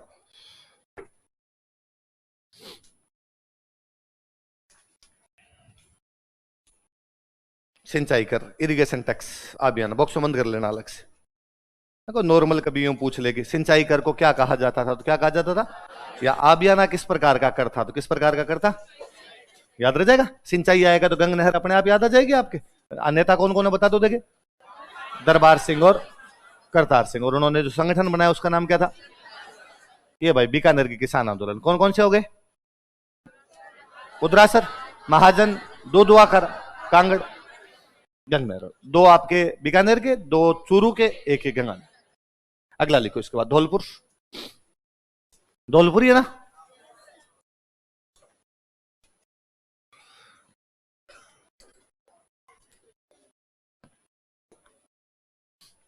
जगह छोड़ के थोड़ी है। जब भी नया शुरू करें कुछ भी 4-5 लाइनें छोड़ दिया करें। तुम्हें पता नहीं क्या आदत पड़ी है कंजूसी की, देख इस लाइन के ऊपर इसमें घुसा दे, 3-4 लाइनें छोड़ के लिख, उधर ही लिख। भाई तुम्हें नहीं लगता कि नया टॉपिक है, थोड़ा दिखनी तो चाहिए जगह, ये खत्म और ये शुरू, आपको लगता है मैं देख लूंगा मेरे हिसाब से। और उसमें लड़कियां तुम पता नहीं कितनी कंजूस होती हो है? या तो घर पे तुम पापा के सामने सौगन खा के आई हो कि दहेज के पैसे तो हम बचा लाएंगे रजिस्टर से, आप चिंता मत करना, 2-4 रजिस्टर तो बचा ही लेंगे हम। एक आर्य समाज के एक नेता हुआ करते जिनका नाम था स्वामी श्रद्धानंद सरस्वती। क्या नाम बताओ देंगे, वैसे पीछे ये सरस्वती लगे तो वैसे भी लगता है आर्य समाज। यदि धौलपुर में किसी ने राजनीतिक चेतना का संचार किया था तो वो बंदे कौन थे, देखो स्वामी श्रद्धानंद सरस्वती ने धौलपुर में राजनीतिक चेतना का संचार किया था। Swami Shraddhanand Saraswati infused political awareness in Dholpur. Swami Shraddhanand Saraswati ने धौलपुर में राजनीतिक चेतना का संचार किया था। Swami Shraddhanand Saraswati infused political awareness in Dholpur. Saraswati ने धौलपुर में राजनीतिक चेतना का संचार किया था, infused political awareness in Dholpur. Dholpur में राजनीतिक चेतना का, इधर देखो थोड़ा सा सुनना, बाद में एक साथ उतार लेंगे। मैंने कभी और बीच में बात की होगी, आर्य समाज है ना, एक तो समाज सुधार की बात करता था, एक आर्य समाज हिंदी भाषा को बढ़ावा देने की बात करता। कौन सी भाषा को, हिंदी। भाई हमारे भाषा क्या होनी चाहिए, हिंदी होनी चाहिए। आर्य समाज का ऐसा था भाई भारत की भाषा हिंदी हो, अंग्रेजी नहीं होनी चाहिए। जबकि अंग्रेजों का राज था तब भाषा कौन सी थी अपनी, अंग्रेज। तो आर्य समाज ने कई संगठन बनाने शुरू किए थे। 1910 में उन्होंने एक धौलपुर में संगठन बनाया, उसका नाम था आचार सुधारिणी सभा। क्या नाम था, देख लो आप, आचार का मतलब व्यवहार होता है, सुधारिणी सभा का मतलब हो गया समाज सुधार। क्या मतलब हो गया, समाज का व्यवहार सुधारने वाली एक सभा बनाएगी, इसलिए नाम क्या रखा गया इसका, आचार सुधारिणी सभा। कब बनाएगी बताओ देंगे, 1910 में। सुनना देखो 2-3। फिर 1934 के अंदर एक सभा बनाएगी, इसका नाम था नागरी प्रचारिणी सभा। क्या नाम है, हिंदी अपने जिस लिपि में लिखी जाती है इस लिपि का नाम है देवनागरी। क्या नाम है लिपि का, देवनागरी। इसलिए देवनागरी का प्रचार प्रसार करेंगे। देवनागरी को नागरी लिख लिया अपन ने, तो इसलिए नाम क्या हो गया, नागरी प्रचारिणी। समाज को सुधारने के लिए 1910 में क्या बनाएगी, और 34 में हिंदी भाषा को बढ़ावा देने के लिए। और प्रजामंडल किस साल बना था, धौलपुर में 3 बड़े संगठन है, बताओ कौन कौन से, आचार सुधारिणी सभा, नागरी प्रचारिणी सभा, प्रजा समाज में सुधार के लिए आचार सुधारिणी सभा, हिंदी भाषा को बढ़ावा देने के लिए नागरी प्रचारिणी सभा, राजनीतिक गतिविधियों को बढ़ावा देने के लिए। इन तीनों में एक बंदा कॉमन है, ज्वाला प्रसाद जिज्ञासु। क्या नाम था, इतनी ज्यादा ज्वाला थी उनके, उतने ही ज्यादा जिज्ञासु थे कि उन्होंने 3 संगठन बना दिए। कौन कौन से 3 संगठन, नागरी प्रचारिणी सभा और प्रजामंडल। किसने बना दिए बताओ देखे, ज्वाला प्रसाद। पर ये तो जरूरी नहीं भाई कि बाकी आदमी भी इतना ही जिज्ञासु हो, बाकी आदमी तो जिज्ञासु नहीं रहे। इसलिए जब इन्होंने आचार सुधारिणी सभा बनाई तब इनके साथ एक बंदे जुड़े, उनका नाम था यमुना प्रसाद। क्या नाम था, फिर यमुना प्रसाद जी को लगा इस आदमी के साथ तो पार नहीं पड़ेगी, इन्होंने साथ छोड़ दिया। तो नागरी प्रचारिणी सभा में इनके साथ एक आदमी और थे, इंदुलाल। क्या नाम था, और इसमें प्रजामंडल में इनके साथ एक बंदे थे, उनका नाम था कृष्ण दत्त पालीवाल। क्या नाम था? कुल मिला के अपने नीचे वाले तीनों नाम याद कर लेना। आचार सुधारिणी सभा में साथ में कौन थे? इसमें नागरिक प्रचारिणी सभा में, और प्रजामंडल में कौन थे? धौलपुर में राजनीतिक चेतना लाया कौन था? स्वामी श्रद्धानंद सरस्वती। कौन लाया था? आप भी जिज्ञासु के चक्कर में आ गए। कौन ले गया? दोबारा बताओ। कितनी पार्टियां बनी? कब कब कब? 1936। कौन कौन सी? आचार सुधारिणी सभा, नागरिक प्रचारिणी सभा। तीनों में एक बंदा कॉमन है, ज्वाला प्रसाद जिज्ञासु, ज्वाला प्रसाद जिज्ञासु, ज्वाला प्रसाद जिज्ञासु। एक एक बंदा और है, यमुना प्रसाद इंदुल। उतार लोगे? उतारो।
अब कोई पूछे धौलपुर में आचार सुधारिणी सभा का गठन किस किसने किया था? किस किसने किया था? ज्वाला प्रसाद जिज्ञासु और यमुना प्रसाद। नागरिक प्रसारिणी सभा बनाने वाले कौन कौन थे? ज्वाला, हाँ? क्या? जिज्ञासु। मैंने क्या लिख दिया है? जिज्ञासु की स्पेलिंग यही होती है। मैंने दिन बताया तो था कि ज्ञान ऐसे लिखा जाता है। है? अच्छा, ये एन एन, हाँ।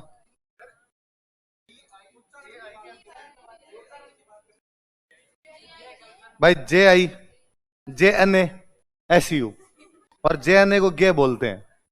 मैंने दिन बताया था ज्ञान होता है, ज्ञान होता ही नहीं है। तो वो तो हम पहले अपने क्या यहाँ हिंदी इंग्लिश नहीं पढ़ाया करते, या हिंदी इंग्लिश नहीं पढ़ा तो हिंदी पढ़ने के लिए एक सर बाहर थे, काफी सीनियर सर थे, उनके पास हिंदी पढ़ने जाते तो वो हमें कहते कि ज्ञान विहार यूनिवर्सिटी वाले तो अपना नाम ही गलत लिखते हैं, GYAN ज्ञान विहार, तो खुद का नाम ही गलत लिख रहे हैं, फिर ज्ञान कैसे बांटेंगे? वो ज्ञान विहार तो JNA होना चाहिए। मगर सर फिर जनन विहार हो जाएगा, लोगों को लगेगा हॉस्पिटल है बच्चों का, जनन करवाया जाता है यहाँ पे, लफड़ा हो जाएगा फिर उधर। उतार लिया?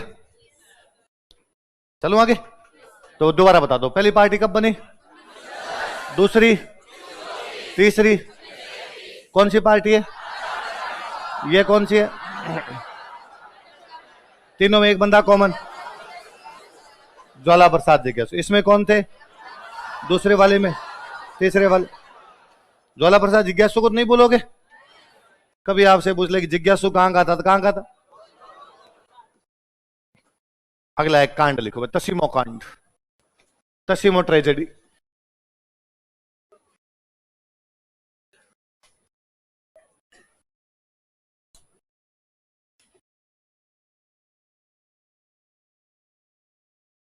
ये ना कई बार सिंपल प्री के सवाल है, दाबड़ा कांड किससे जुड़ा हुआ है? चंडावल घटना कहां से जुड़ी हुई है ना? बीरबल नामक युवक कौन सी रियासत में शहीद हुआ?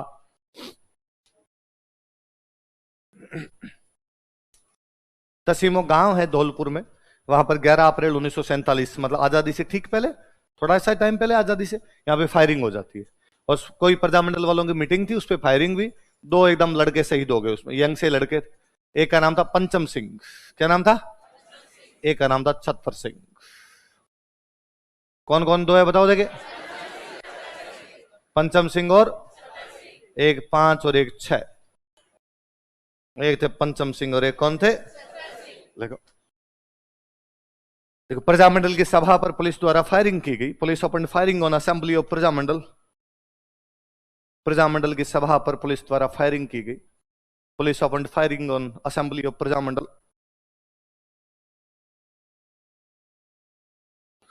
प्रजामंडल की सभा पर पुलिस द्वारा फायरिंग की गई। Police open firing on assembly of Prajamandal.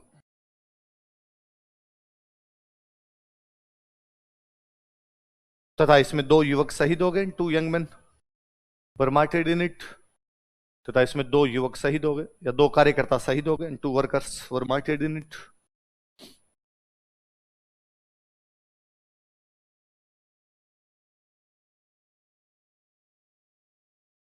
दो युवक या 2 कार्यकर्ता शहीद हो गए। नाम लिख लो, दोनों के नाम याद रहने चाहिए भाई अपने, है ना? कि पंचम सिंह तथा छत्तर सिंह कौन से कांड से जुड़े हुए थे? तो कौन से कांड से थे? एक 5 और एक 6। 11 याद मत कर लेना, थे 2 ही, आपको याद रह जाएगा। 5 और 6 11 हो गए सर। पंचम सिंह और छतर सिंह, ठीक है। ये आ गया भाई धौलपुर। अपने धौलपुर के बाद कौन सा प्रजामंडल है? मेवाड़।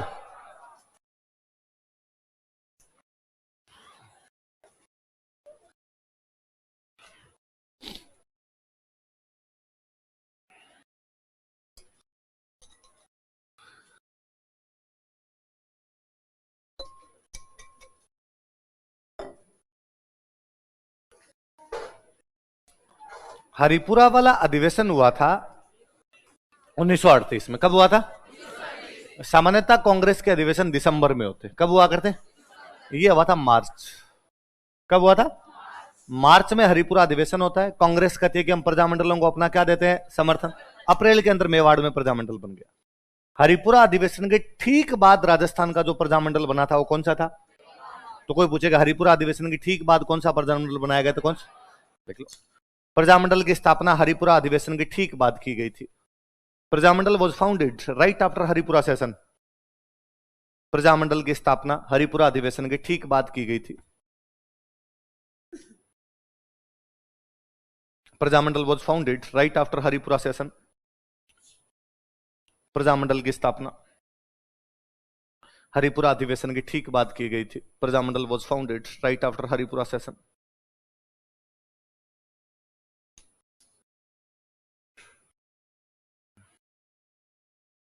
हरिपुरा अधिवेशन की ठीक बात की गई थी, ठीक है। तो अब इसकी तारीख याद रखनी पड़ेगी अपने को ना भाई। मार्च में हुआ था तो अप्रैल के अंदर बना था, 24 अप्रैल को। कब बना था? 1938 का सन तो याद है, लिख लो। स्थापना फाउंडेशन बराबर लिखो 24 अप्रैल 1938। 24 अप्रैल लिख लो। स्थापना फाउंडेशन बराबर लिखो 24 अप्रैल 1938। 24 अप्रैल 1938। 24 अप्रैल 1938। 24 अप्रैल 1938 याद रह जाएगी तारीख। क्या तारीख है बताओ? 24 अप्रैल 1938। कौन सा प्रजामंडल बनाया गया? 1938 तो याद ही है, पहले याद कर लिया था। तारीख याद करनी है अपने को, तो क्या याद करनी है? और वैसे भी ये तारीख इतनी याद रहेगी, इतनी जगह याद करनी पड़ेगी आपको कि पूछो ही मत। जगह जगह आएगा आपके 24 अप्रैल 24 अप्रैल 24 अप्रैल। आगे पढ़ोगे कि अपने जो पंचायती राज होता है, सरपंचों वाला सिस्टम, इसमें अपने संविधान संशोधन लागू हुए थे। 2 संविधान संशोधन किए गए थे, 73वां और 74वां। तो 73वां संविधान संशोधन लागू हुए थे, वो तारीख यही है 24 अप्रैल 1993। कब लागू किए गए? 24 अप्रैल 1993। तब पंचायती राज व्यवस्था को संवैधानिक दर्जा दिया गया। कैसा दर्जा दिया गया? तो वो तारीख भी क्या है अपने? अच्छा, उससे पहले पंचायती राज व्यवस्था होती थी या नहीं होती थी? भाई इस 73वां संविधान संशोधन करके पंचायती राज व्यवस्था को संवैधानिक दर्जा दिया गया। उससे पहले सरपंच बनते थे कि नहीं बनते थे? तो फिर क्या चेंज आ गया? है क्या फर्क पड़ा? संवैधानिक दर्जा नहीं था और मिल गया तो? हाँ, इलेक्शन टाइम पे होने लगे, पहले पहले होते ही नहीं। हाँ, पैसे देने लग गई सरकार। सबसे बड़ी बात यह है भाई साहब, रुपया तेरी तीखी धार कट गए मुंशी, रुपए मिलने लगे थे। इससे पहले सरपंचों को रुपए, और इससे पहले ये जो कह रहे हैं कि चुनाव भी नहीं होते। भाई पंचायती राज व्यवस्था तो अपने लागू हो गई थी 2 अक्टूबर 1959। कब लागू हो गई थी? 2 अक्टूबर 1959, गांधी जी का बर्थडे था, और उसी पे अपने तो नेहरू जी शुरू कर गए थे नागौर से कि भाई पंचायती राज व्यवस्था है। पर शुरू तो कर गए, पर बापड़ी अनाथ ही पड़ी थी।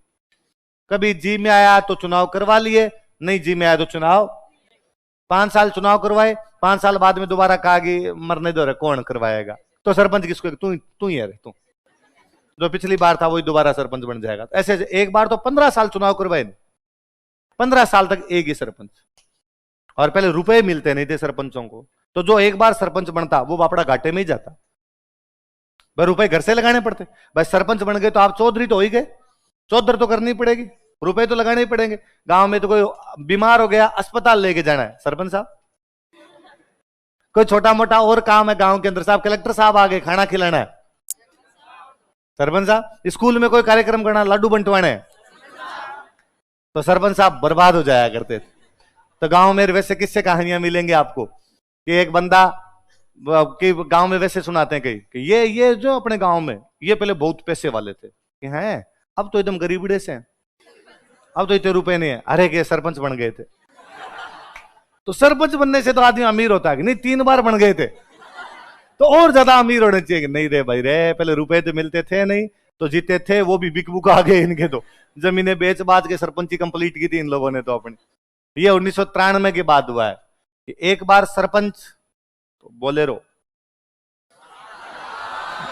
दूसरी बार सरपंच तो स्कॉर्पियो, तीसरी बार सरपंच,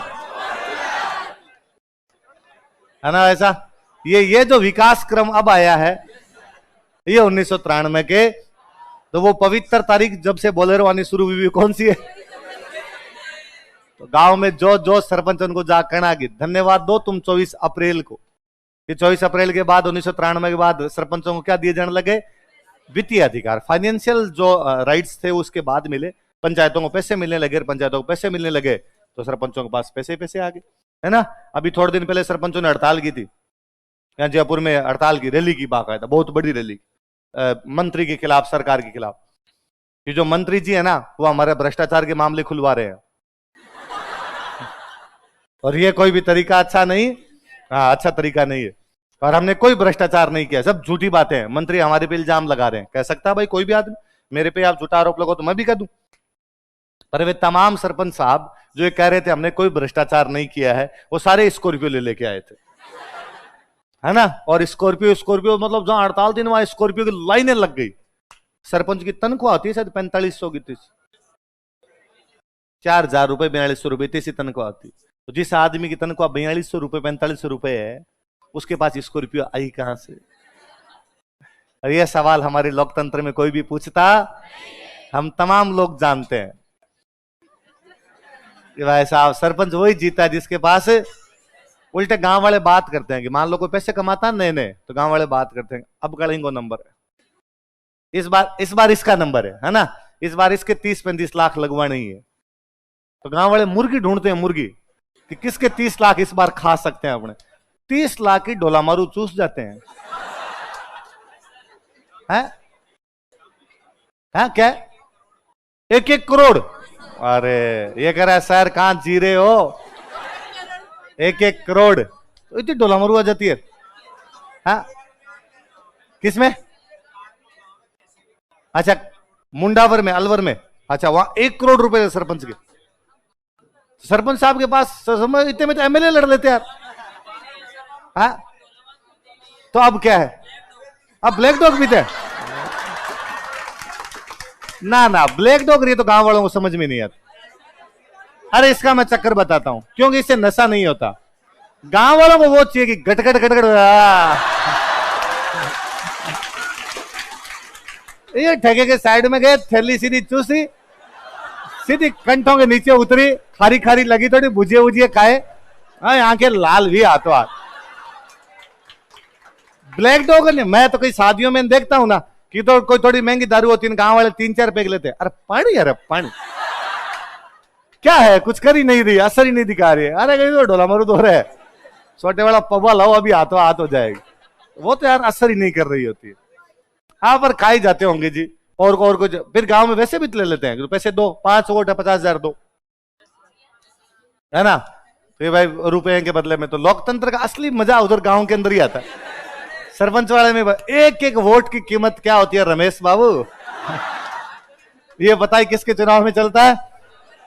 एमएलए एमपी वाले में कोई इतना लोड नहीं लेते, मतलब एमपी वालों में तो सबसे कम लोड होता है।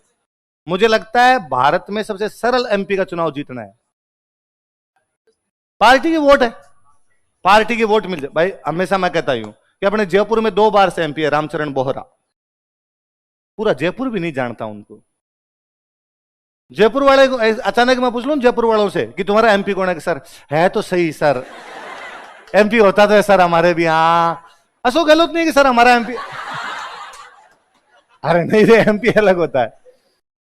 तो एमपी साहब का चुनाव जीतना सरल है भाई। एमपी साहब वाले में, एमएलए वाला थोड़ा और टफ, थोड़ा और नीचे और टफ। सरपंच वाला चुनाव सबसे अधिक,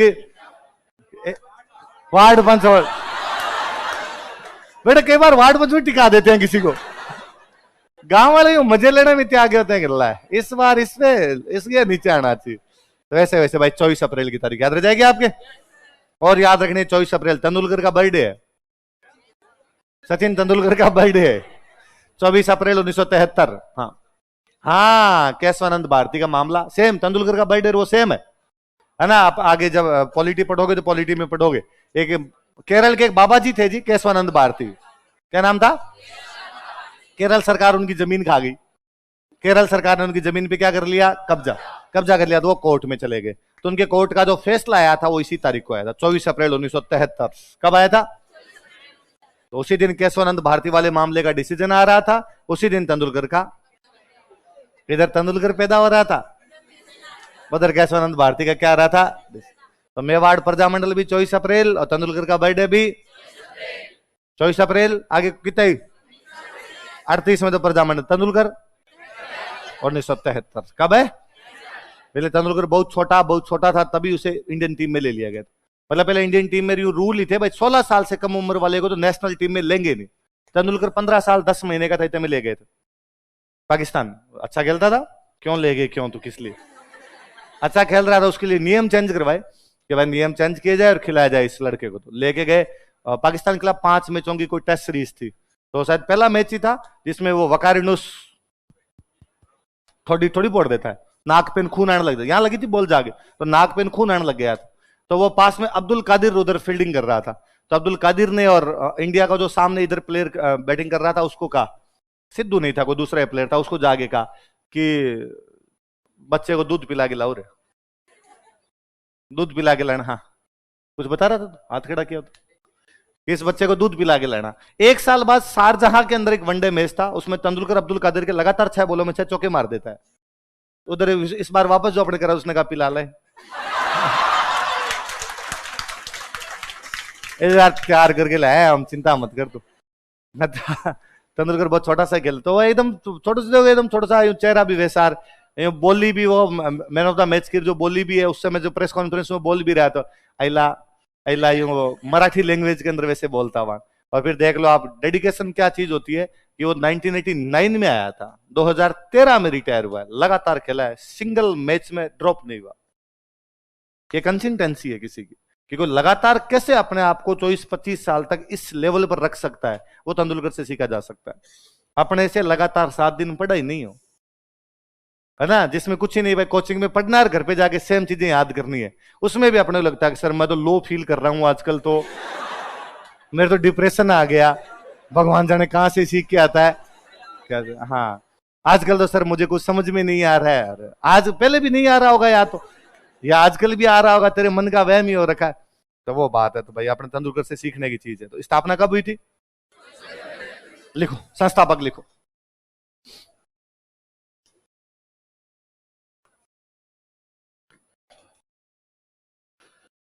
बलवंत सिंह मेहता।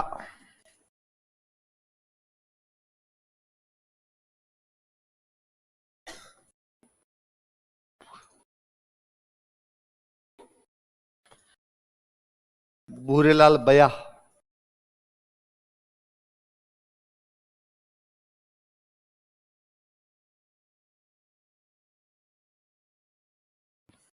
तो पंछीड़ा कौन गाते थे? तो वो भी लिख लो। तो फिर मेवाड़ के थे तो वो तो आएंगे।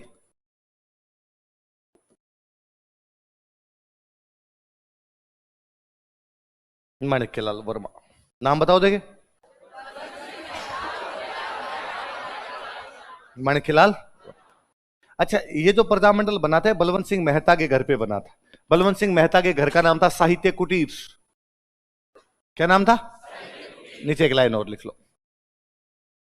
प्रजामंडल की स्थापना बलवंत सिंह मेहता के घर पर हुई थी। Prajamandal was founded at house of Balwant Singh Mehta. कोष्टक में लिखना साहित्य कुटीर। प्रजामंडल की स्थापना बलवंत सिंह मेहता के घर पर हुई थी। Prajamandal was founded at house of Balwant Singh Mehta. Prajamandal की स्थापना बलवंत सिंह मेहता के घर पर हुई थी। Prajamandal was founded at house of Balwant Singh Mehta. Sahitya Kutir. घर का नाम क्या था उनके? गांव में क्रिकेट खेलते हैं ना, तो गांव में सीधा सा रूल होता है अपने कि जिसका है बैट वो करेगा पहले बैटिंग। कौन करेगा? जिसका क्या है। कोई एक मूवी है ना, कौन सी, टैक्सी नंबर 911। नाना पाटेकर की एक मूवी है टैक्सी नंबर 911। तो नाना पाटेकर बाहर से आता है, उसका बेटा फील्डिंग कर रहा होता है। तो नाना पाटेकर कहता है कि बैट किसका है? तो उसका बेटा कहता है अपना है। तो बैटिंग कर। फील्डिंग किस बात के लिए कर रहा है? तो बलवंत सिंह मेहता के घर पे क्या बना था? प्रजामंडल। तो भले वर्मा जी ने पंछीड़ा गाया, पर अध्यक्ष कौन बने? बलवंत सिंह मेहता। लिखो बलवंत सिंह मेहता के नाम क्या? अध्यक्ष।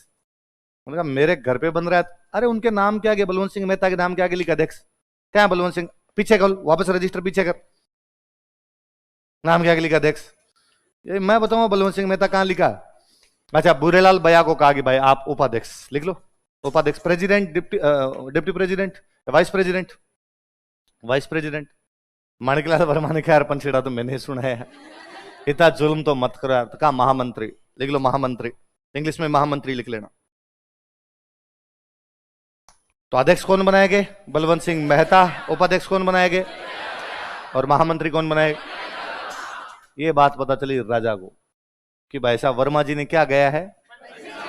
उनका वर्मा जी दोबारा पंछीड़ा निकल गया। मैं जीभ काट लूंगा, देख लेना। तो प्रजामंडल पर लगा दी गई रोक, वर्मा जी को निकाल दिया गया। दिखोगे नहीं रहा आज के बाद इधर आसपास से लिखो। रियासत ने प्रजामंडल पर रोक लगा दी। State put ban on Prajamandal. रियासत ने प्रजामंडल पर रोक लगा दी। State put ban on Prajamandal. वही है भाई कि यदि आपको उदयपुर में, मेवाड़ का मतलब उदयपुर है राजधानी, यदि आपको मेवाड़ में काम नहीं करने दे रहे हैं तो फिर आप कहां पे जाके काम कर सकते हो? एकमात्र जगह कौन सी बची? क्योंकि अजमेर में राजाओं का राज, अजमेर में किसका राज था? और अंग्रेज भले आदमी थे। लिखो, सज्जन थे बेचारे। हाँ लिखो। वर्मा, आगे अगला लिखो। वर्मा जी ने अजमेर से प्रजामंडल का संचालन किया। वर्मा जी ऑपरेटेड प्रजामंडल फ्रॉम अजमेर। वर्मा जी ने अजमेर से प्रजामंडल का संचालन किया। वर्मा जी ऑपरेटेड प्रजामंडल फ्रॉम अजमेर। वर्मा जी ने अजमेर से प्रजामंडल का संचालन किया। वर्मा जी ऑपरेटेड प्रजामंडल फ्रॉम अजमेर। कहां से प्रजामंडल का संचालन किया? यहां फ्री बैठे थे तो क्या करें थे? किताब लिखी, मेवाड़ का वर्तमान शासन। कौन सी किताब लिखी?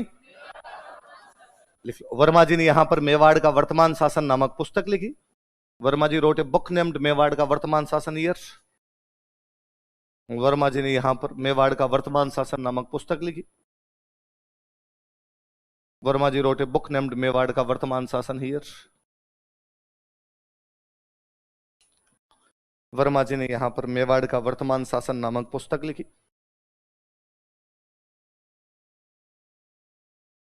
यहां पर मेवाड़ का वर्तमान शासन नामक पुस्तक लिखी।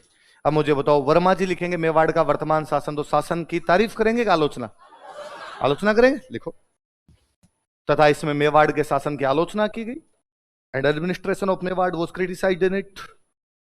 तथा इसमें मेवाड़ के शासन की आलोचना की गई। And administration of Mewar was criticised in it. Mewar के शासन की आलोचना की गई।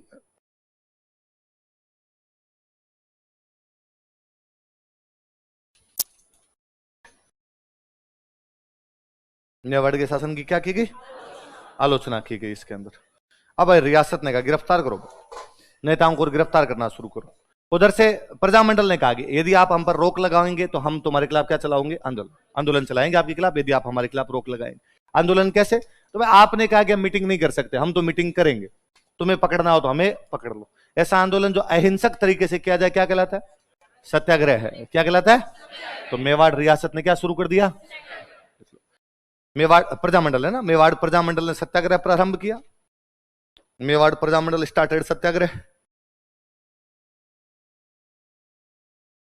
मेवाड़ प्रजामंडल ने सत्याग्रह प्रारंभ किया तो लोगों को गिरफ्तार किया जाने लगा। सबसे पहले जो गिरफ्तार किए गए थे उनका नाम था रमेश चंद्र व्यास। क्या नाम था? कोई पूछेगा भाई मेवाड़ प्रजामंडल के पहले सत्याग्रही कौन थे? तो पहले सत्याग्रही कौन थे? लिख लो रमेश चंद्र व्यास और आगे लिख लो प्रथम सत्याग्रही। कहां के थे रमेश चंद्र व्यास?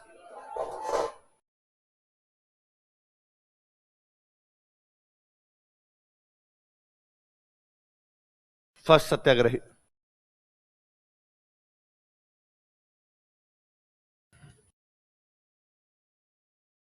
प्रथम सत्याग्रही रमेश चंद्र व्यास। तो सबसे पहले जो सत्याग्रह में गिरफ्तार होते हैं उनका नाम क्या था? रमेश चंद्र व्यास। बड़े नेताओं में गिरफ्तार हो गए भूरेलाल बया। सुनना देखो बात, भूरेलाल बया को गिरफ्तार किया और गिरफ्तार करके उदयपुर के अंदर एक किला है, उस किले का नाम है सरड़ा। कौन सा किला है? इस सरड़ा किले में नजरबंद कर दिया गया। सरड़ा भाई जंगल के अंदर एकदम जगह, दूर दूर तक ना बंदा ना बंदे दी जात, वहां बैठे बैठे आदमी को कुछ ही नजर नहीं आए। तो कहते हैं या तो भारत में ऐसी सजा देनी होती तो अंडमान निकोबार भेजते, और मेवाड़ में ऐसी सजा देनी होती तो उसको कहां भेज दिया करते? इसलिए सरड़ा किले को मेवाड़ का क्या कहते हैं? अंडमान निकोबार काला पानी बोलते। बंगाल की खाड़ी का पानी पानी पड़ा दूर तक, और तो अंडमान निकोबार में नजर नहीं आता कुछ। तो लिखो भूरेलाल बया को सरड़ा किले में नजरबंद कर दिया गया। Bhurelal Baya was house arrested in Sarada fort, Udaipur में। भूरेलाल बया को सरड़ा किले में नजरबंद कर दिया गया। Bhurelal Baya was house arrested in Sarada fort. Bhurelal Baya को सरड़ा किले में नजरबंद कर दिया गया।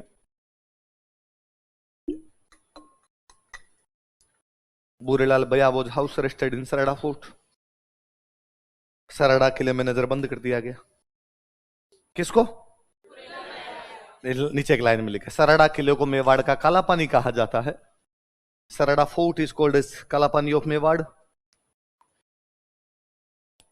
सरड़ा किले को मेवाड़ का काला पानी कहा जाता है। सरड़ा फोर्ट इज कॉल्ड एज काला पानी ऑफ मेवाड़।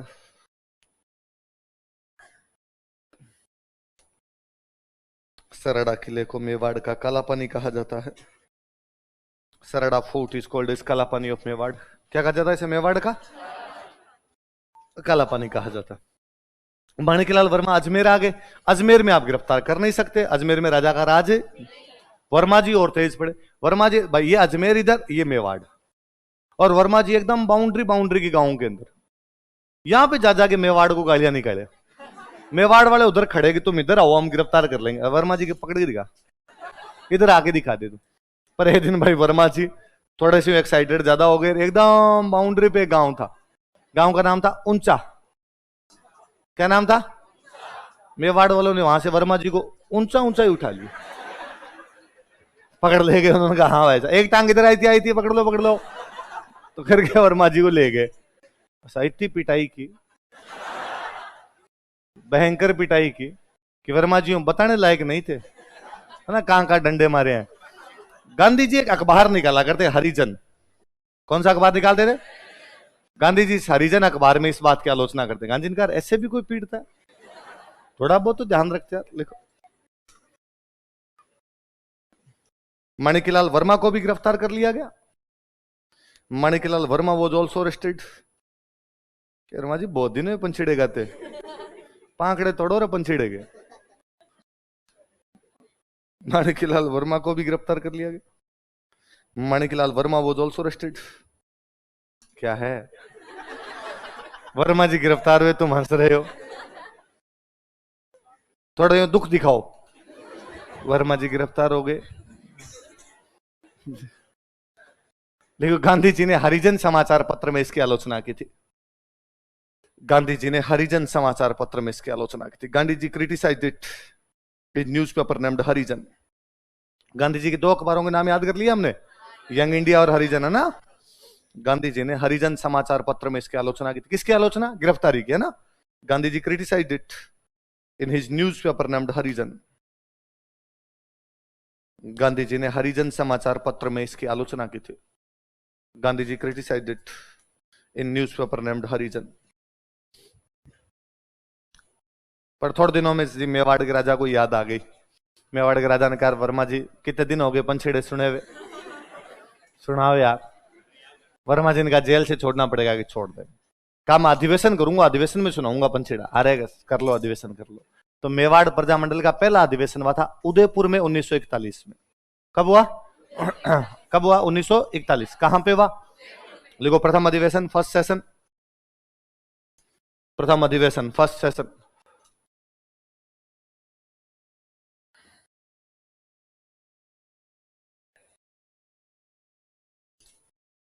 नाइनटीन 41 उदयपुर।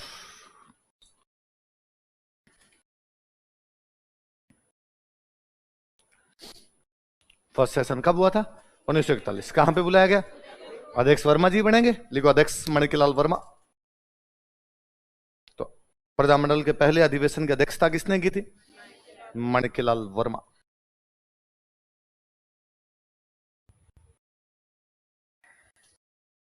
एक कांग्रेस के एक बड़े नेता हुआ करते, जिन नेता का नाम था जेबी कृपलानी। क्या नाम था? जीवन दास भगवान दास कृपलानी। नाम बोलो दे।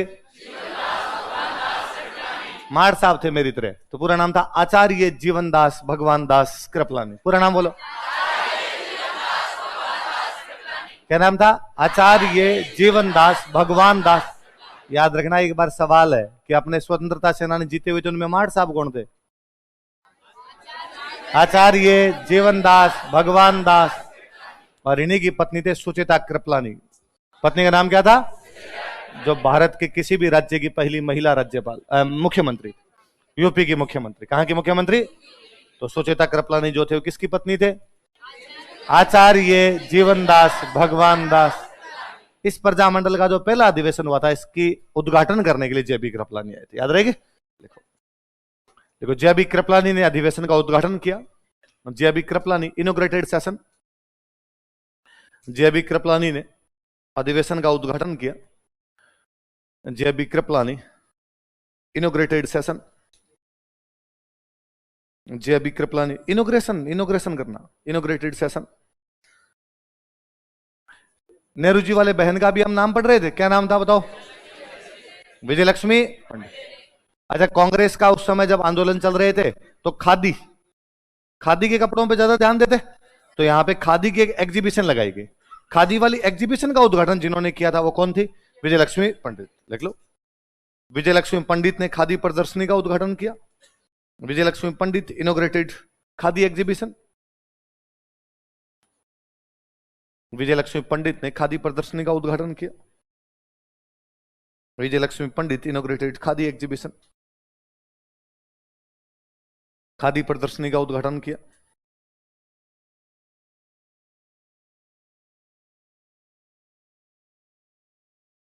खादी प्रदर्शनी का उद्घाटन किया, खादी एग्जीबिशन। तो जेबी कृपलानी तो सॉरी, अधिवेशन कब हुआ? 1941। कहां पे हुआ? उदयपुर। अध्यक्ष कौन थे? माणिक्यलाल वर्मा। अधिवेशन का उद्घाटन किसने किया? जेबी कृपलानी। खादी प्रदर्शनी का उद्घाटन किसने किया? बताओ, 42 में कौन सा आंदोलन चला था? भारत छोड़ो आंदोलन। कौन सा चला था? तो भारत छोड़ो आंदोलन चला, तो अपने पढ़ते हैं भाई, सारे प्रजामंडल वाले कांग्रेस के सपोर्ट में थे भाई। कांग्रेस भारत छोड़ो चला रही है, कांग्रेस प्रजामंडलों को सपोर्ट देती, तो प्रजामंडल किसका सपोर्ट करेंगे? भारत छोड़ो। जयपुर वाले नहीं किया था, अलग से पढ़ लिया था, यहाँ आजाद मोर्चा कर रहा था। तो इस क्विट इंडिया मूवमेंट के अंदर महिलाएं जेल गई थी। एक महिला थी जिनका नाम था नारायणी देवी वर्मा। क्या नाम है? माणिकलाल वर्मा की पत्नी है। क्या नाम है? एक महिला थी भगवती देवी बिश्नोई। क्या नाम बताओ देखिए? है ना, तो मुझे याद है 2013 वाले प्रीलिम्स में जो महिलाओं वाला सवाल था, उसमें एक ऑप्शन ये था, इनका था, भगवती देवी बिश्नोई का एक ऑप्शन था। तो कौन कौन सी महिलाएं जेल के नाम बताओ देखिए? लिखो, भारत छोड़ो आंदोलन के दौरान, ड्यूरिंग क्विट इंडिया मूवमेंट,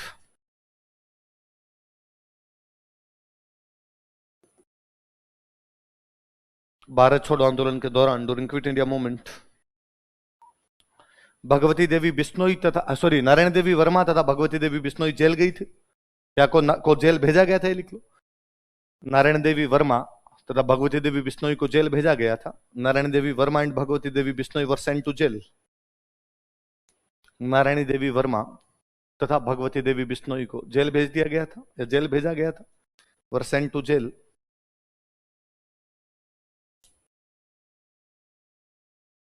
तो कोई पूछेगा भैया ना कि मेवाड़ में कौन कौन सी महिला कार्यकर्ताओं को जेल भेज दिया गया था, तो कौन कौन सी महिला कार्यकर्ता? नारायण देवी वर्मा और भगवती देवी। 2013 वाले में भगवती देवी बिश्नोई का नाम था, स्टार लगाओ। 4 महिलाएं दे रखी थी, 4 प्रजामंडल थे, सुमेलित करवाने के टाइप का क्वेश्चन था। मैं कोई बुक बुक पढ़ते तो उनके अंदर आता है कि नारायणी देवी वर्मा अपने 6 महीने के बच्चे के साथ जेल गए थे। कितने महीने के बच्चे के साथ? 6 महीने का बच्चा था उनका, दीन बंधु। क्या नाम था? तो दीन बंधु तो अपने था भगवान, एकदम छोटा सा टाबर ही था, और उसके साथ ही माँ को क्या भेज दिया गया। फिर लगता है चलो यार, कम से कम ये तो आज दिन तक क्वेश्चन नहीं पूछा गया कि जेल जाने वाले सबसे छोटे फ्रीडम फाइटर का नाम बताए। पूछ लेते तो अपने को याद करना पड़ता कि कौन जेल गए थे। दीन बंधु कितने महीने के थे, अपने मम्मी के साथ गए, मम्मी का नाम क्या था? पर फिर यो दिमाग में अलग ही कीड़े रेंगते हैं कि 1942 आ गया और माणिकलाल वर्मा का बेटा 6 महीने का।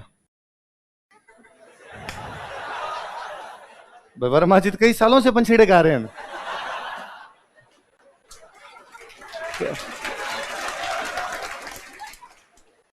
सर्च मारा तो पता चला कि वर्मा जी की पहले 5 लड़कियां हुई।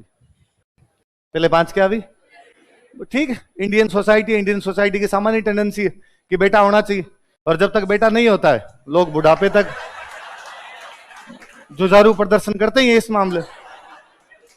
पर फिर लगता है ये तो आम आदमी सोचता है ऐसा। माणिकलाल वर्मा तो नेता थे, वो तो समाज सुधारक थे। जब नेता ही बेटियां नहीं सहन कर पा रहा था, उनको भी बेटा चाहिए, तो सामान्य जनता तो वैसे अनुकरण करेगी।